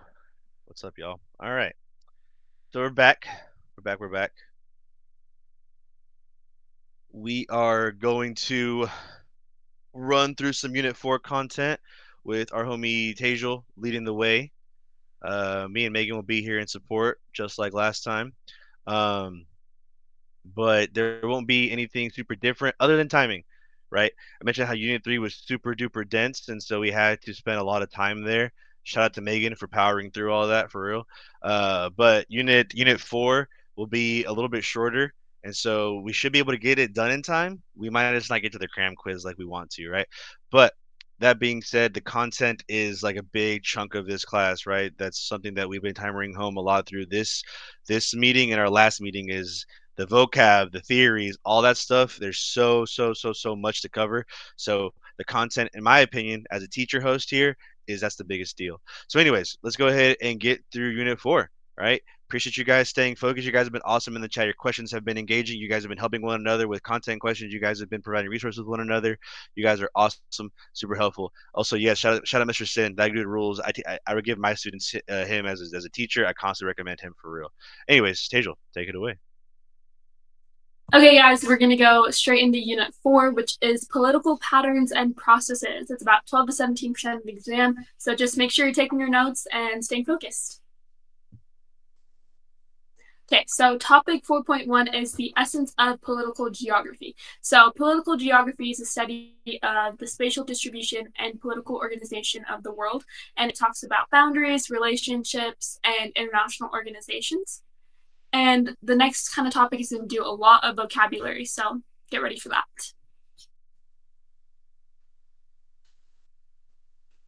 Okay, so we have state versus nation. So a lot of the vocabulary that we're going to be learning in the next couple of slides has to do with state or nation. So you got to make sure you have a really solid foundation on what these two mean and how they differ from each other. So a state is a political entity, and it has defined borders, and it has a government, and it's organized as a unit with the power to make and enforce laws. So it's usually self-governing, and it's a political entity. So, for example, I always think of the United States of America. It's got defined borders, it has its own government, and it's a state. It's like one big area.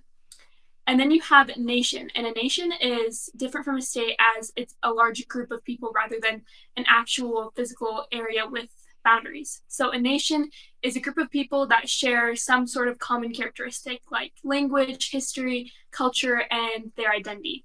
And they usually live within defined borders. So they're often used to refer to a sovereign state, but not necessarily. So going along with nation and states, we also have the concept of autonomy. So autonomy and autonomous regions are the idea that you have your own freedom and you have the own power to govern yourself and control your own affairs. So example of this is any independent state. And semi-autonomous is countries and places that, have some sort of self-government, but they don't have complete self-government. So an example of this is Native American reservations. They have, their own self-governing things, but they also have to follow a lot of stuff that United States government put in place for them. So that's why they're semi-autonomous instead of having, full control.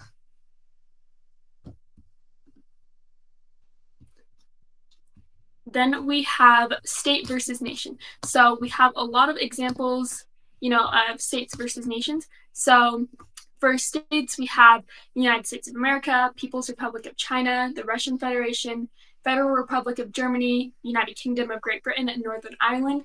And this is basically just like countries because they all have defined borders, so they're perfect examples of states. And then we have examples of nations. We have the United States of America, the French nation, the Kurdish nation, the Maori nation, and the Japanese nation. And a lot of these examples are nation states, and we're going to get into that in the next slide. Okay, so we have nation state and multinational state. And I know a lot of the times it's hard to remember all of these things, but once you know what a nation is and what a state is, you kind of can just use context clues to kind of figure out the gaps. So a nation state is going to be, a one state that has majority of the population that is like one nation. So the majority of the population is going to share some common characteristic like in a nation. So they're going to have the same language, the same history, the same culture, and the same identity. and the government is going to represent that one nation as a whole. And because you have the same nation in one state, you're going to have this strong sense of unity because everyone believes in the same thing. They all are the same. They all have the same history. And they're going to have strong central governments. So an example of this is Japan, because Japan is a state, it has political boundaries, and the main nation, the main identity that's there, people are all Japanese. So it's perfect example of a nation state. And then you're going to have a multinational state. We see the word multi, we know that's many. So multinational state is going to be a state that has two or more nations within its borders. So an example of this is Nigeria. There's multiple nations living in Nigeria. So that's what makes it a multinational state. Then we have stateless nation and multi-state nations. Again, so much more vocabulary. But stateless nation is basically exactly what it sounds like. It's a nation that doesn't have its own sovereign state. Example of this are the Kurds in Kurdistan. That is something that comes up a lot on the AP exam. So I would definitely remember the Kurds as a stateless nation. Then you're going to have multi-state nations. Again, look at the word multi-state. So there's multiple different states with one nation. So that nation is going to be dispersed across two or more states. And an example of this is Korea. We know there's North Korea and South Korea. And overall, it's the same nation, but it's spread across two different political boundaries. Okay, now let's go into topic 4.2, which is historical context. So it talks a lot about nationalism. So I'm sure y'all know what nationalism is. We're just going to go through a quick definition. It's basically a political and social ideology. It was developed in the 1600s, and it emphasizes the collective identity and interests of a nation or people. So when you have a strong sense of nationalism, you're going to have like a strong sense of pride in your country and your culture, and you're going to have this unity with all the other people that live, with you and have the same nationality as you. And we also have a quick timeline on the side over here that kind of talks about when nationalism started. It goes from, the Berlin Conference to imperialism, the rise of nationalism, and how world wars, the Cold War, and decolonization also help nationalism grow a little bit. And yeah, okay. So going back to self-determination, we just see this little bubble on the side. Self-determination, something you guys got to know. It's a people's right to form their own political entity. So that's super important. Make sure to write that down or take a picture because it's going to come up a lot on the AP test. So now let's talk about colonialism and imperialism. I saw a lot of questions in the chat, like, what's the difference between the two of them? Honestly, it's kind of hard because they kind of correlate with one another, but imperialism is the practice of a country extending its power and influence over other countries. So say like, we can see this through like the scramble for Africa and like the Berlin Conference. A lot of countries in Europe want to show their power and their dominance over other countries.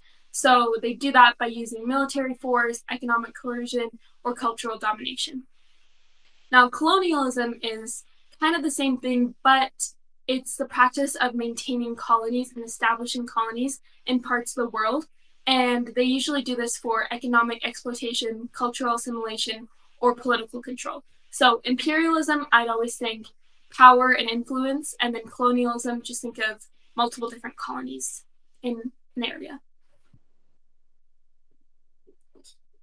Okay, we have territoriality, which is the concept that refers to a defined area of land or water that is claimed by a group or individual as their own and is protected by external interference. So my kind of like mnemonic device, I always think of like how animals mark their territory like around them, because they kind of want to show, hey, this is my spot, I'm gonna protect it, I'm going to keep it as my own.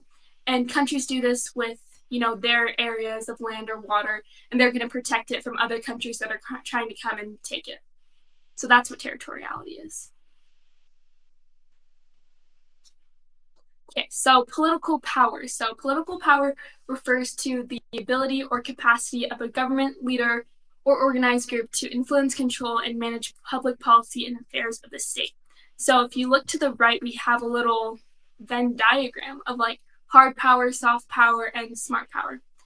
So hard power is going to be your military force, punishment and reward, economic sanctions, and political leverage. And then soft power is going to be pop culture, mass media, and aid. And then the middle is smart power, which is going to be alliances and diplomacy. So how I remember hard power, I kind of think of like not necessarily scary things, but scarier things. Like when you think of military and punishment and reward, you kind of think, oh, scary. But then soft power, I think of, oh, it's kind of like lighter, it's not as big of a deal, pop culture, mass media. And then smart power is just the mix of both of them. Okay, now we have geopolitics. So geopolitics is the study and influence of geographical factors on the political, economic, and military affairs of a nation and region. So basically like where a country is, what kind of surrounding features it has. Does it have mountains? Does it have lakes? All of those things affect the affairs of a nation and the region. And it's used to understand the foreign policies of countries and the strategies they use to pursue their goals on the international stage. So obviously, your geographical landscape is going to determine, how powerful you are. So, if a country is by a major sea, they can use that as a port, and they can have a lot of exports and imports, and that's going to help them, pursue their goals. So geographical factors play a huge player in like making sure countries are powerful and can do what they need to do.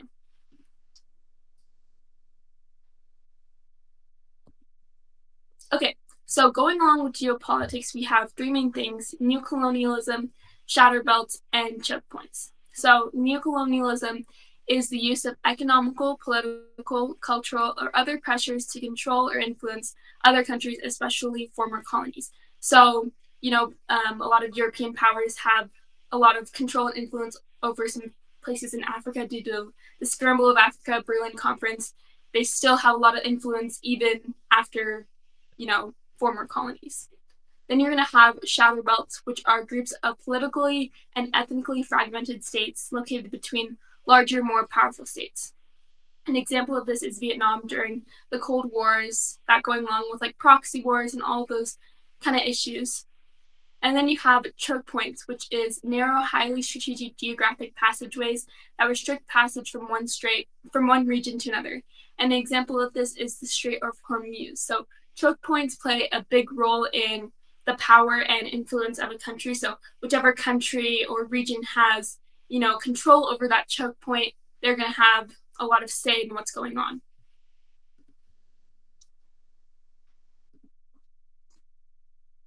Okay, now we're going into topic 4.4, which is all about boundaries. So political boundaries are lines and areas that are used to demarcate the territory of a political entity, such as a country or a state. And we have some pictures on the right. Okay, so political boundaries, there's a bunch of different ones. I know these are hard to remember, but once you create kind of like a mnemonic device with them, they'll be pretty easy to remember which is which. So first we have antecedent, which is defined before the present-day human landscape was developed. For this one, I kind of like to think of the word ancient. Antecedent, ancient, they kind of go together, and it helps you remember that it was before humans and how they altered the landscape. Then you're going to have superimposed. This is boundaries that have been imposed on an area by an outside or conquering power. I always like to think of the example of the Berlin Conference and how European powers kind of made boundaries in Africa. And so that's an example of superimposed. Then you have geometric, which is straight lines or arcs drawn on a map without regard for physical or cultural features. Geometric, I think of math, lines, they all kind of go together. So that's my little example for there. And then you're going to have subsequent, which is defined and delimited after significant settlement has occurred. And we're going to go a little bit more into depth of what defined and delimited mean. So we'll go more into that later. And then finally, we have relic boundaries and consequent boundaries. Relic boundaries are boundaries that no longer exist as international borders, but they have some sort of cultural significance on the environment and stuff going on in that country. I like to think of the Berlin Wall. The Berlin Wall obviously is not in place anymore, but it still has a lot of significance on the people that are living there. And then finally, we have consequent boundaries and established in order to mitigate existing cultural or economic differences between communities. I like to think of it as consequences. You know, you have to figure out how to get rid of those cultural and economic differences, and that's like the consequence of that. You have to create those boundaries. Okay, so like I said, we're going a little bit more into depth in defined, delimitation, and demarcation. So these are how boundaries are created. And my teacher always said, you know, remember the 3 Ds because they all start with a D, so it's super easy to remember. So defined is when the exact location is established through a legal agreement and treaty. So this is like when it's actually defined and everyone knows this is a place. This is a place because it's established through legal agreements. And then you have delimitation, which is putting the boundary on a map officially. So this is when everyone's going to notice it because it's actually on a map. And then demarcation is making a boundary with fences, walls, posts, pillars, or other markers. And right now, a lot of the world's boundaries are not demarcated, but it still does happen in certain places. Okay, so here are some important international boundaries for you guys to know. We have the KPKR Korean DMZ, which is the Korean demilitarized, I can't even say the word, guys, demilitarized zone, which is a buffer zone that separates North and South Korea. And it was established by the UN after the Korean War. It's always like, it's like a difference between North and South Korea, so it kind of, guys, I'm blanking. I'm just going to go on to the next one, which is the international date line, which is an imaginary line that runs from the North Pole to the South Pole, marking the beginning of each calendar day.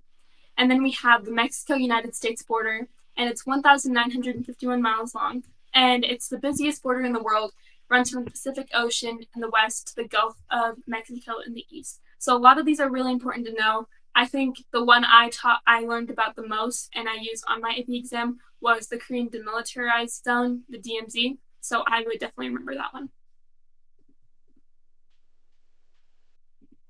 And this slide, we just have a few pictures of those boundaries. So we have the Korean one on the left, and then you have the North and South Pole one in the middle, and then finally the Mexico one and the United States one.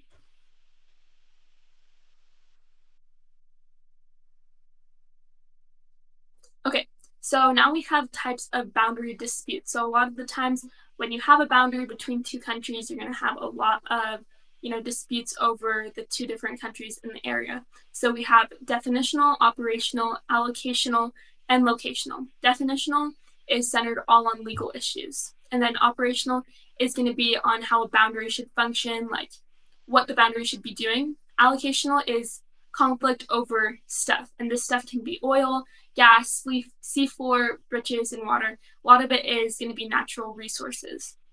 And then locational are definitions not disputed, the interpretation is. And then we have a picture of just a boundary on the left here.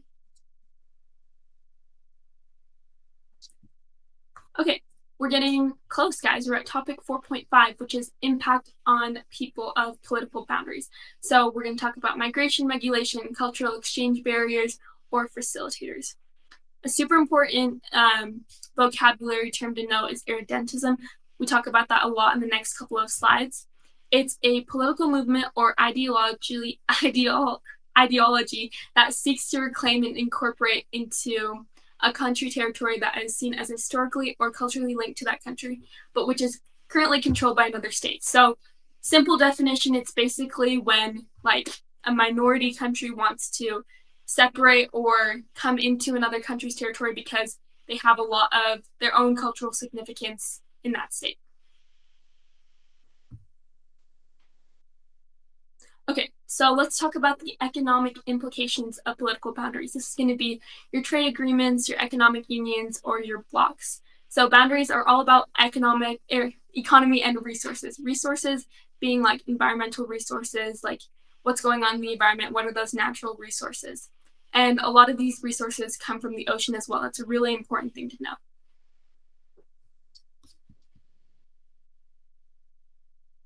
Okay, this is UNCLOS. Guys, this was one of the things that was so hard for me to remember, and I think it's just because there's so many things that are going on, but once you get like the main idea of it, it's going to be super easy. So it stands for the United Nations Convention on the Law of the Sea. And it talks about how far, a country's influence should spread into the oceans. Like, the country already has so much influence on land, so how much should it spread, out into the ocean? And there's 4 main things that it kind of talks about. It talks about territorial sea, contiguous zone, exclusive economic zone, also known as EEZ, and high seas.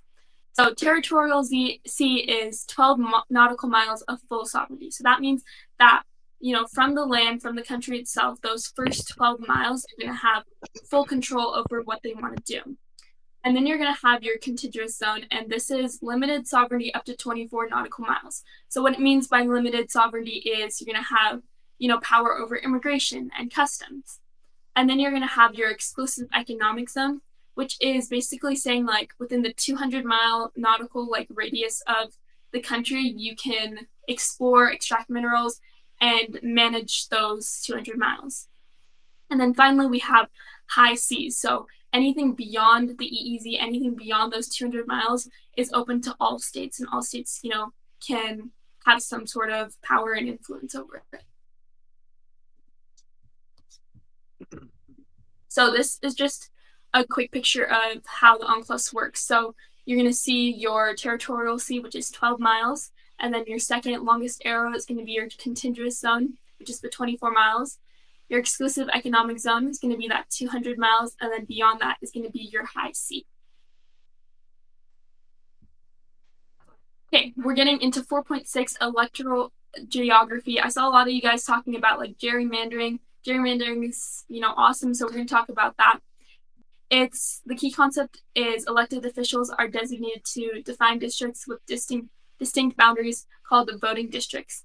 And so voting districts, redistricting, and gerrymandering affect election results at various scales. So we're going to talk about that. Okay, so we have internal boundaries, we have reapportionment and redistricting. So reapportionment is basically, because of the census, which we all know what the census is, it's kind of like gathering totals of the population in the US. The government determines each state's number of representatives through reapportionment to reflect the state's population. So the higher the state population is, the more representatives you're going to have. The lower the population is, the lower number of representatives you're going to have. And because of reapportionment, you have redistricting, which is the process through which district boundaries are redrawn to contain roughly the same number of people. So a lot of that happens because of the census, and both of these two topics relate to each other.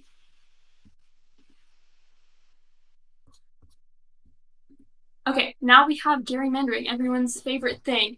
So gerrymandering is honestly, it's like an unfair advantage. So it's basically a practice that's used to manipulate the boundaries of electoral districts in order to give an unfair advantage to a political party or group. So on the right, we see like a picture, and it just shows how the boundaries are drawn just to kind of favor one political party over another political party. And a lot of the times this is super unfair, but this is what gerrymandering is, and it's something that happens in this day and age.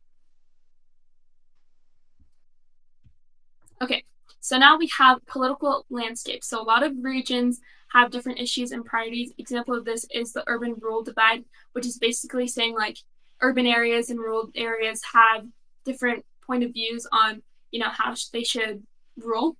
And then we have socioeconomic factors as well, which is just how a society, should work under economic situations.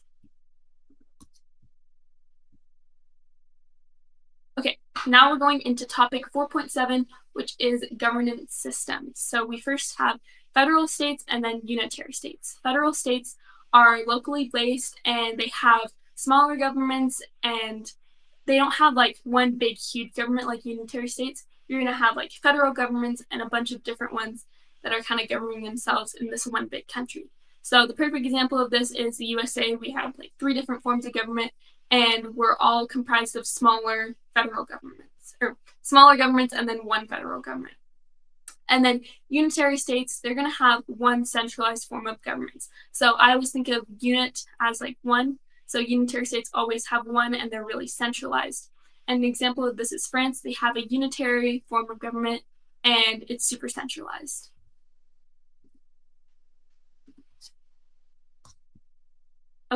So now we have democracy and autocracy.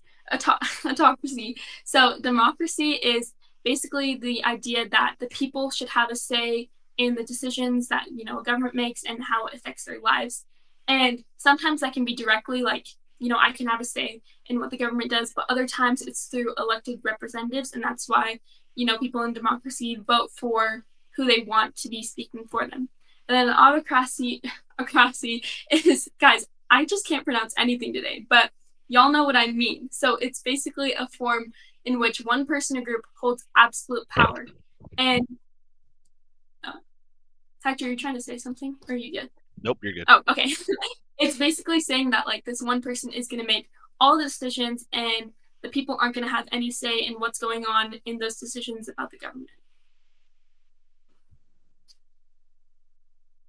Okay, so topic 4.8, we have devolutionary pressures. So first of all, devolution is kind of this idea. It's like when power kind of breaks apart from central government to regional governments, and sometimes it can also be when a state breaks up, and the balkanization of states as well.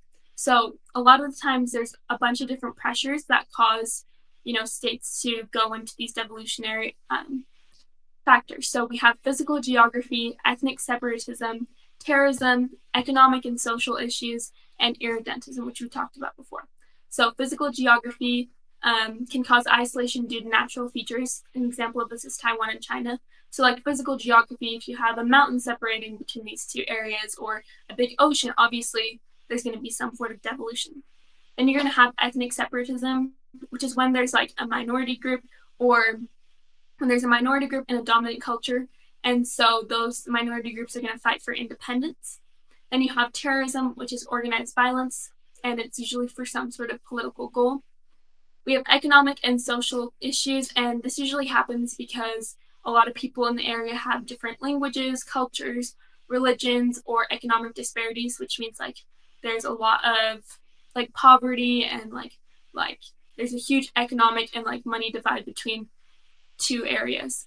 And then irredentism is annexation of other regions because of a shared culture or language.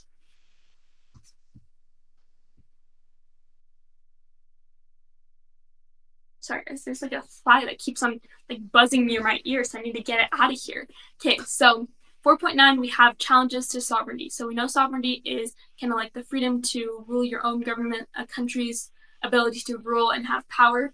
So supranationalism is the idea that states or other political entities should transfer some of their sovereignty to a supranational governing body.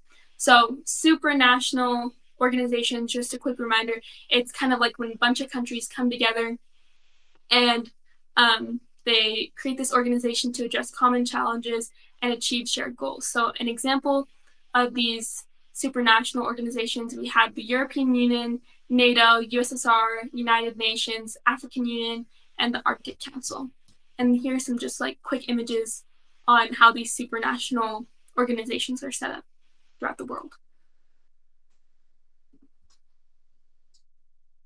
So going along with challenges to sovereignty, we have technological impact. So technology, like our phones, social media, it's made devolution, democratization, and supranationalism more prevalent. So example of this is European Union and the Arab Spring. I always learned about the Arab Spring. It's basically a bunch of movements in the Middle East and parts of Africa to, more democratic forms of government. And because of technology, it was able to spread all across the Middle East, and people were able to share their protests and their revolts on social media and gain this really big following. So it's a huge challenge to sovereignty. So impact of globalization. So globalization has diluted the state sovereignty through economic interdependence. So it's through economic interdependence, what it's trying to say is that all of these countries are so connected that if one country falls, the other country is going to fall because they have so many different resources and corporations and everything going between these two. And state factors influence individual countries' sovereignty as well. So again, examples, those supranational organizations, European Union, you have NAFTA, United Nations, things like that. Okay, now we have interventionalism. So interventionalism is, they've kind of like diluted state sovereignty through international intervention. So driving forces, we have all of these alliances, whether it be military or economic, and these trade agreements, they've made supranationalism more common. And then we have non-state factors, which are like multinational corporations, and those influence state authority. Multinational corporations are kind of like businesses that spread across multiple different countries. And that's going to influence state authority because, you know, if you have a business that's in so many different countries, obviously your country is not going to be that main central, you know, authority, and it's not going to have all the power because so many other countries have the same thing. Okay, now we have centripetal and centrifugal forces. We kind of already went, you know, and talked about those in Unit 3. So centripetal are forces that bring the country together, and this can be, you know, a common sense of like culture, a language, or ideology. Anyway. And with centripetal forces, you have this form of ethnic nationalism and even development and cultural cohesion. So centripetal forces are really good for a country and a government, and it really helps unite a country and make them more powerful. And then we have centrifugal forces, which are things that divide a country, and this can be, you know, religious conflict, and we can divide between two religions. It can be multiple different languages in an area or ethnic differences. And because there's so many differences and this like country is not united, it leads to failed states, uneven development, and nationalist movements because a lot of people, you know, want to come to power and show, you know, the minority is important to, not just the majority.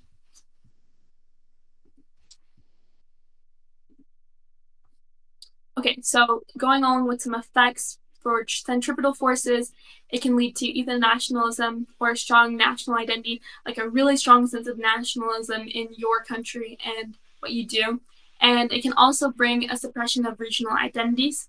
And it mitigates division, so there's not going to be a major divide between the people in the country because all of them share all of these same characteristics, like culture.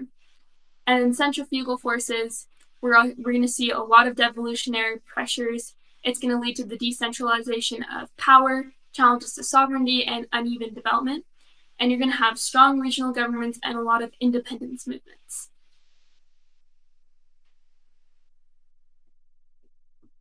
Okay, so for review, we learned about how geopolitical theories apply to contemporary international relationships, how colonial era boundaries and the impact on their current geopolitical conflicts, how supranational organisms or organizations affect the sovereignty of individual countries, and what are the implications of devolution for global politics. So I'm going to turn it over to Hector real quick.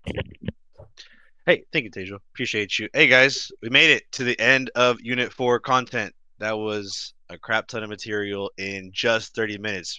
Big shout out to Tejal for knocking that out efficiently, well spoken, great content understanding. Well done, well done, well done.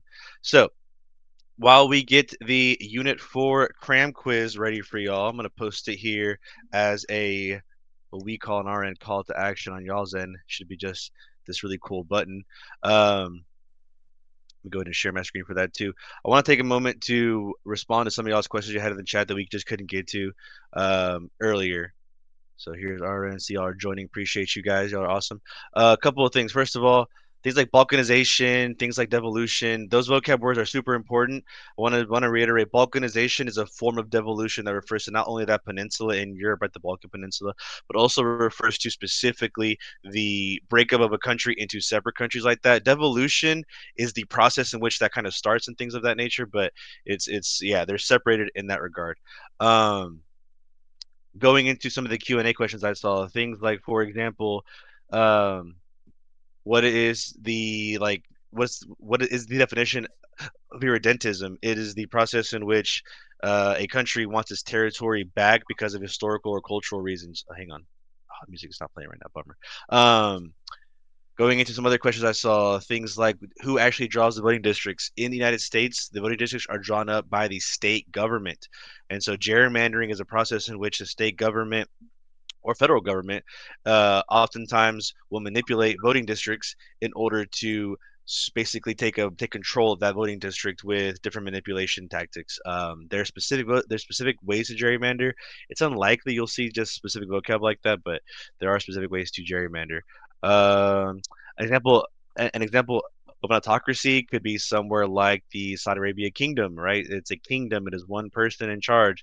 Autocracies that you guys might be more aware of, like North Korea. I don't want to say China because technically China does have a government where people can vote, so it's unfair to say that. But Saudi Arabia and North Korea, there is one dude in charge, and that dude makes the rules. Yeah. So, anyways, I also want to shout out Megan for being so quick with all the responses to you guys about testing. That is a big, big deal. I know you guys are stressed. I also appreciate Leah and Eliza for helping keeping the chat active. You guys are awesome. This has been a really, really busy night, but you guys have stayed engaged, asking awesome questions, staying focused. We really appreciate you guys. We're going to end tonight by doing this cram quiz, going over some more multiple choice practice and things of that nature. And then before we wrap up, I'll be sending out a survey where just like some like feedback on how we did. Interventionalism. I see how you spell it there, Maria. Sorry, not Maria. Nirajan. Is essentially a fancy way of saying that there's a country intervening in another country. It's in the name, right? Interventionalism and then intervene. I would think of that as a devolutionary pressure only because of history. Like, well, I guess it depends on your political leanings nowadays, but you can see there are historical examples of countries actively intervening in other countries' downfalls. If you take a look at the U.S. history in South America, I'll zoom in a little bit. The CIA did some pretty nasty work in South America. If you take a look at what's happening right now in Southwest Asia, Southwest Asia, Saudi Arabia and Iran are currently beefing over who's going to be the predominant Muslim power in Southwest Asia. So what's going on is a proxy war, right? And so they're constantly intervening in places like Yemen, Iraq, Syria. And each country is like, I forget if Iran is the primarily Shia country and Saudi Arabia is primarily the Sunni country or vice versa. But anyways, when you have a foreign country intervene, that's what interventionalism, yeah. Anyways, let's go ahead and start the cram quiz, yeah? Let's see how it goes. Let's go ahead and start the quiz. 3, 2, 1. It doesn't want to work anyways, unfortunate. All right.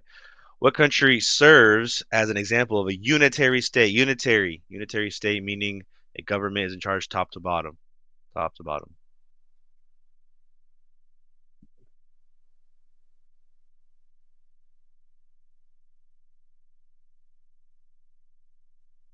A couple more seconds. We got about half of us. Hey, there we go. Rocking up there. Very good. We covered this a little bit earlier, Jared, but a sequent occupants refers to what happens when a part of the world or a part of a city changes its like major cultural population, right? So you have one group living in a neighborhood that might be one ethnicity. Whenever they eventually migrate out of the neighborhood for whatever reason, a sequence, right? The next person comes in and hangs out in that neighborhood, changes the characteristics of that neighborhood, etc., etc. Sequent occupants refers to the sequence of the occupants of that area. Let's go ahead and reveal this answer in 3, 2, 1.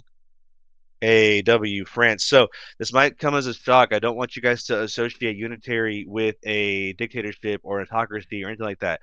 A unitary government can be just as democratic as any other government. It's all about it's a lot of times about the size. I don't want to always assume or make you guys assume that a small country is always unitary and a large country is always federal.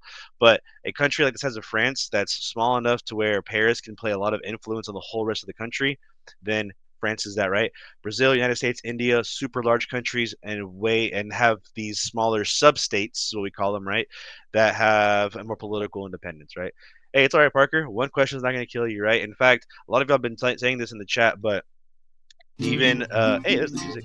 Even 50% multiple choice correct and good FRQs can land you a passing grade or 4 or even a 5. BJ, if I can see your question here, just putting English. I like to think of devolution as more your first section there. It's about the process in which a country splits up, right? Like I said, Pakistan, India. But the reason that Canada and Quebec are a good example here is because of just how much a country, a province like Quebec likes to be different from the rest of Canada, right? They really exhibit a lot of devolutionary pressures, and they're like, we want to be separate, we want to be different, we want to be unique. So I would say think of devolution as a process, not an event. Devolution is a process that leads to balkanization, or just essentially a country falling apart. So devolution is a process in which they get there. I can see the confusion, and I hate to do this because it feels like a non-answer, but both are probably correct. Switch to the music now, I don't want to speak much over the music. Yeah, sorry about that, Parker. Good call. I'm gonna do this a little more. Hopefully that's better to everybody. All right, most of us have responded. 3, 2, 1. Reveal answer. A, W again. In what ways does evolution impact structure of a country? Sorry, of control within a country. Yeah, if you grant that autonomy to several little sections, you start to destroy some of that central power, right? Very good, very good. All right, to the next question. Yeah, sorry about that, DR. Turn the music down a little bit. Turn the music down more, DR. I know, Rachel, music is pumping. Vibes going.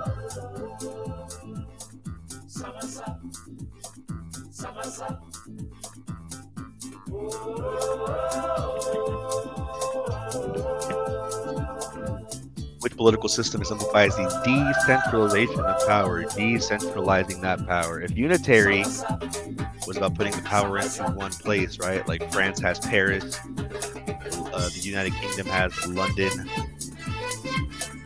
or your larger country like China has Beijing. There's the opposite of that. I'm gonna go ahead and I'm gonna go ahead and reveal the answer in 3, 2, 1. A, W, A. Very good, very good, very good.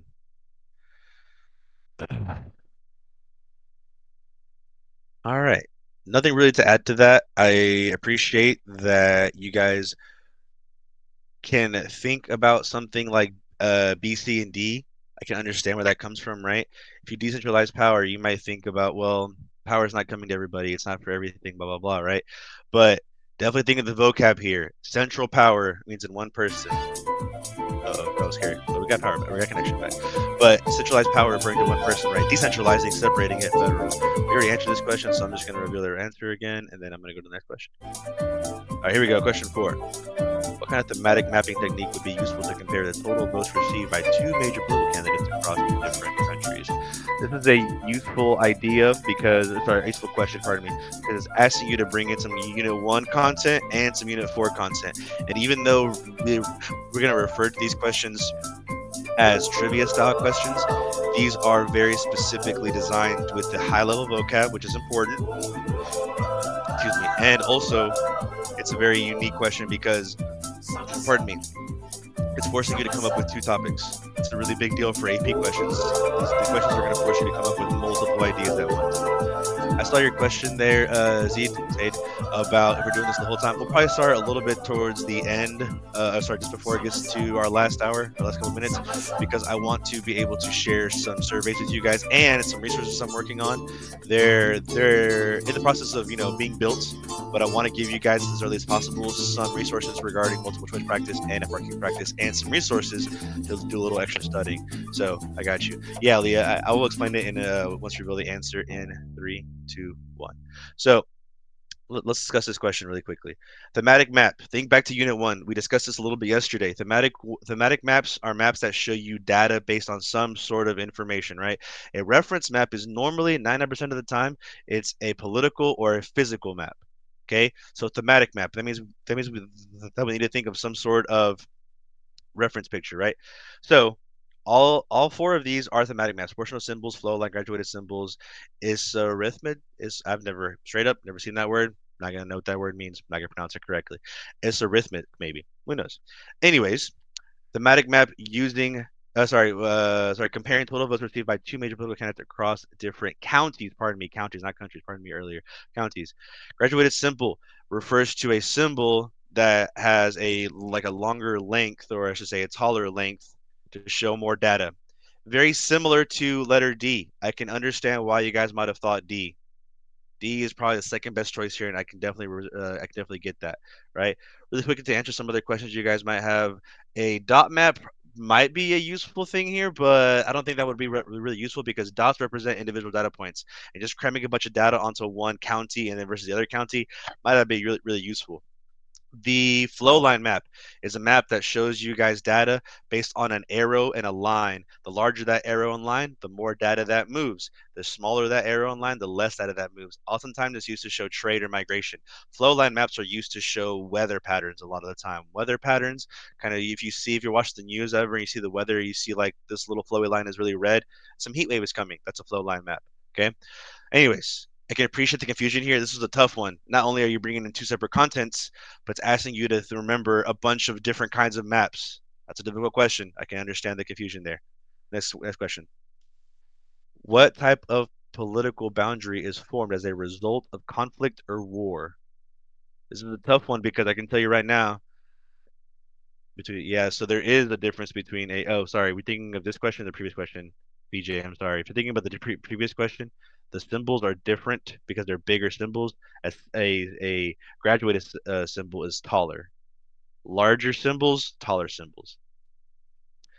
As reached the end over time, anyone have it? Okay, Jared, thanks for doing that. Personal symbol used to display national election in this sense. I would say not really, Matthew. I think a national election would likely be something like what we normally see in the United States is we see a choropleth map, colors.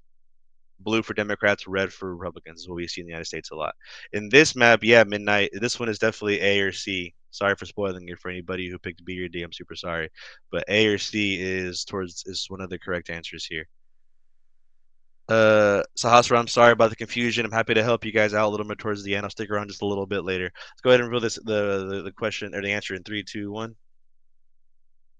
Whoa, even I got that one wrong. What? Relic boundary. I don't like that. That's a bad question, bro.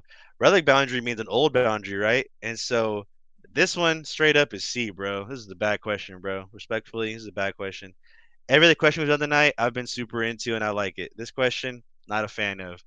Yeah. All y'all's hus and us, that's my vibes right now too. I'm gonna pretend this question is wrong and that we're all right together if you picked A or C because those are way better choices than D. Yeah, it's definitely a mistake. I didn't mean to lie. I think respectfully, whoever made this question didn't know what they're talking about. That's gonna be my excuse. I think A or C are the better choices here, responsibly. Let's do one more question so we can pack up and we can go over things like surveys and things like that. Yeah. If you picked A, by the way, if you picked A or C, you're the right ones. The answer is D, incorrect. Next question. All right. Which scenario exemplifies how economic interest can drive border disputes? That's a tough one. I'll give you guys a little bit longer on this one. This is a long question. A relic boundary is an old boundary. Just an old boundary, meaning oftentimes it doesn't exist anymore. And while I might understand the question maker's thought process, I disagree entirely. Subsequent boundaries is a boundary that exists only after settlement has already happened, while superimposed boundary is a boundary that exists because of some outside force imposing it, oftentimes colonial. Yeah, Parker, I think the previous question, A or C, are the better choices. And yeah, Leah is correct. Although we're the ones hosting this process, we just have access to Fiveable's quizzes and Cram quizzes and stuff ahead of time. We didn't get to make the individual questions. So this question, which scenario exemplifies how economic interest can drive border disputes? Border disputes. Things about political autonomy in oil-rich lands. Population voting for independence based on identifications. An interesting cultural thing. Claiming offshore fishing rights. Okay. I have my ideas here, but I don't want to say it and be wrong again. I'll feel bad. So I don't want to mislead you guys. Border disputes and equal water disputes, right? BJ, that's a good question. That's a really good question. Land versus sea is an important thing to distinguish. I would argue that the context of the question, if the question is implying border disputes regarding like some sort of, we'll say EEZ, right? The water territory, then it can be the same thing. In this context, I have my thought, BJ, but I don't want to mislead you guys again. So I'm going to wait until the answer is revealed in approximately 3 seconds. Sure thing, I'll read it a little more. Hey, it's better, right? All right, let's go. 3, 2, 1. Okay, I didn't say because I didn't want to mislead you guys. I thought it was gonna be A or C, but the reason I thought it was only gonna be A is because A is referring specifically to these borders, right? The recognized and limits. A is referring to political autonomy. So the tough one here, yeah, I see you guys about D too. I got you. The tough one here is that A is like misleading you guys because it talks about this oil-rich lands. C, however, is specifically talking about these like extending beyond these limits and talking about specific rights regarding those limits. Right? It's a tough one. That's a tough one. And again, I've said this before, these might be trivia style, but these questions are difficult like they would be on the AP exam. So let's get into the ones that definitely, in my opinion, respectfully, definitely are not is. So why not be an island population voting for independence based on identification within nearby island culture rather than mainland politics? Tell you right now, the reason it can't be B, nothing to do with economics. There's no money involved, no trade involved, nothing there. Can't be B, guys. Sorry about that. D, a landlocked country that's negotiating for corridor access to the sea for trade purposes. Not a bad idea to put that, but when you think about a border dispute and driving up disputes based on economic interests, I don't think necessarily that's going to create conflict. I think that's really more about negotiating, right? If you're negotiating, that means you're willing to make compromises and talk through things. So it's not really there. A tough one, but A or C are the best two choices. C is only correct because of the specific language being used, right? That specific thing about fishing rights and recognizing those limits. A tough one, but a close one. All right, y'all. We have reached our time. I am so sorry we couldn't do the whole cram quiz like we normally do. I have to cut us off. I say normally do, but these time crunches have always gotten to us. We haven't finished the cram quiz just quite yet.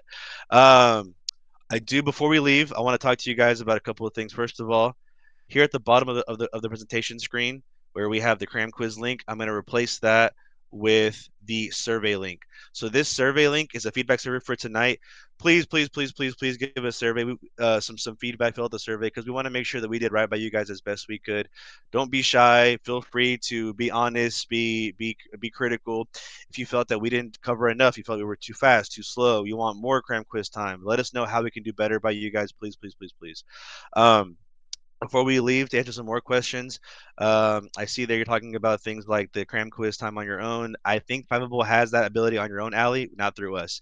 This is night 2, Parker. We still have night 3 tomorrow, where we're going to be covering units 5 and 6. Those 2 units are also super dense, and they're both the longest units in this class.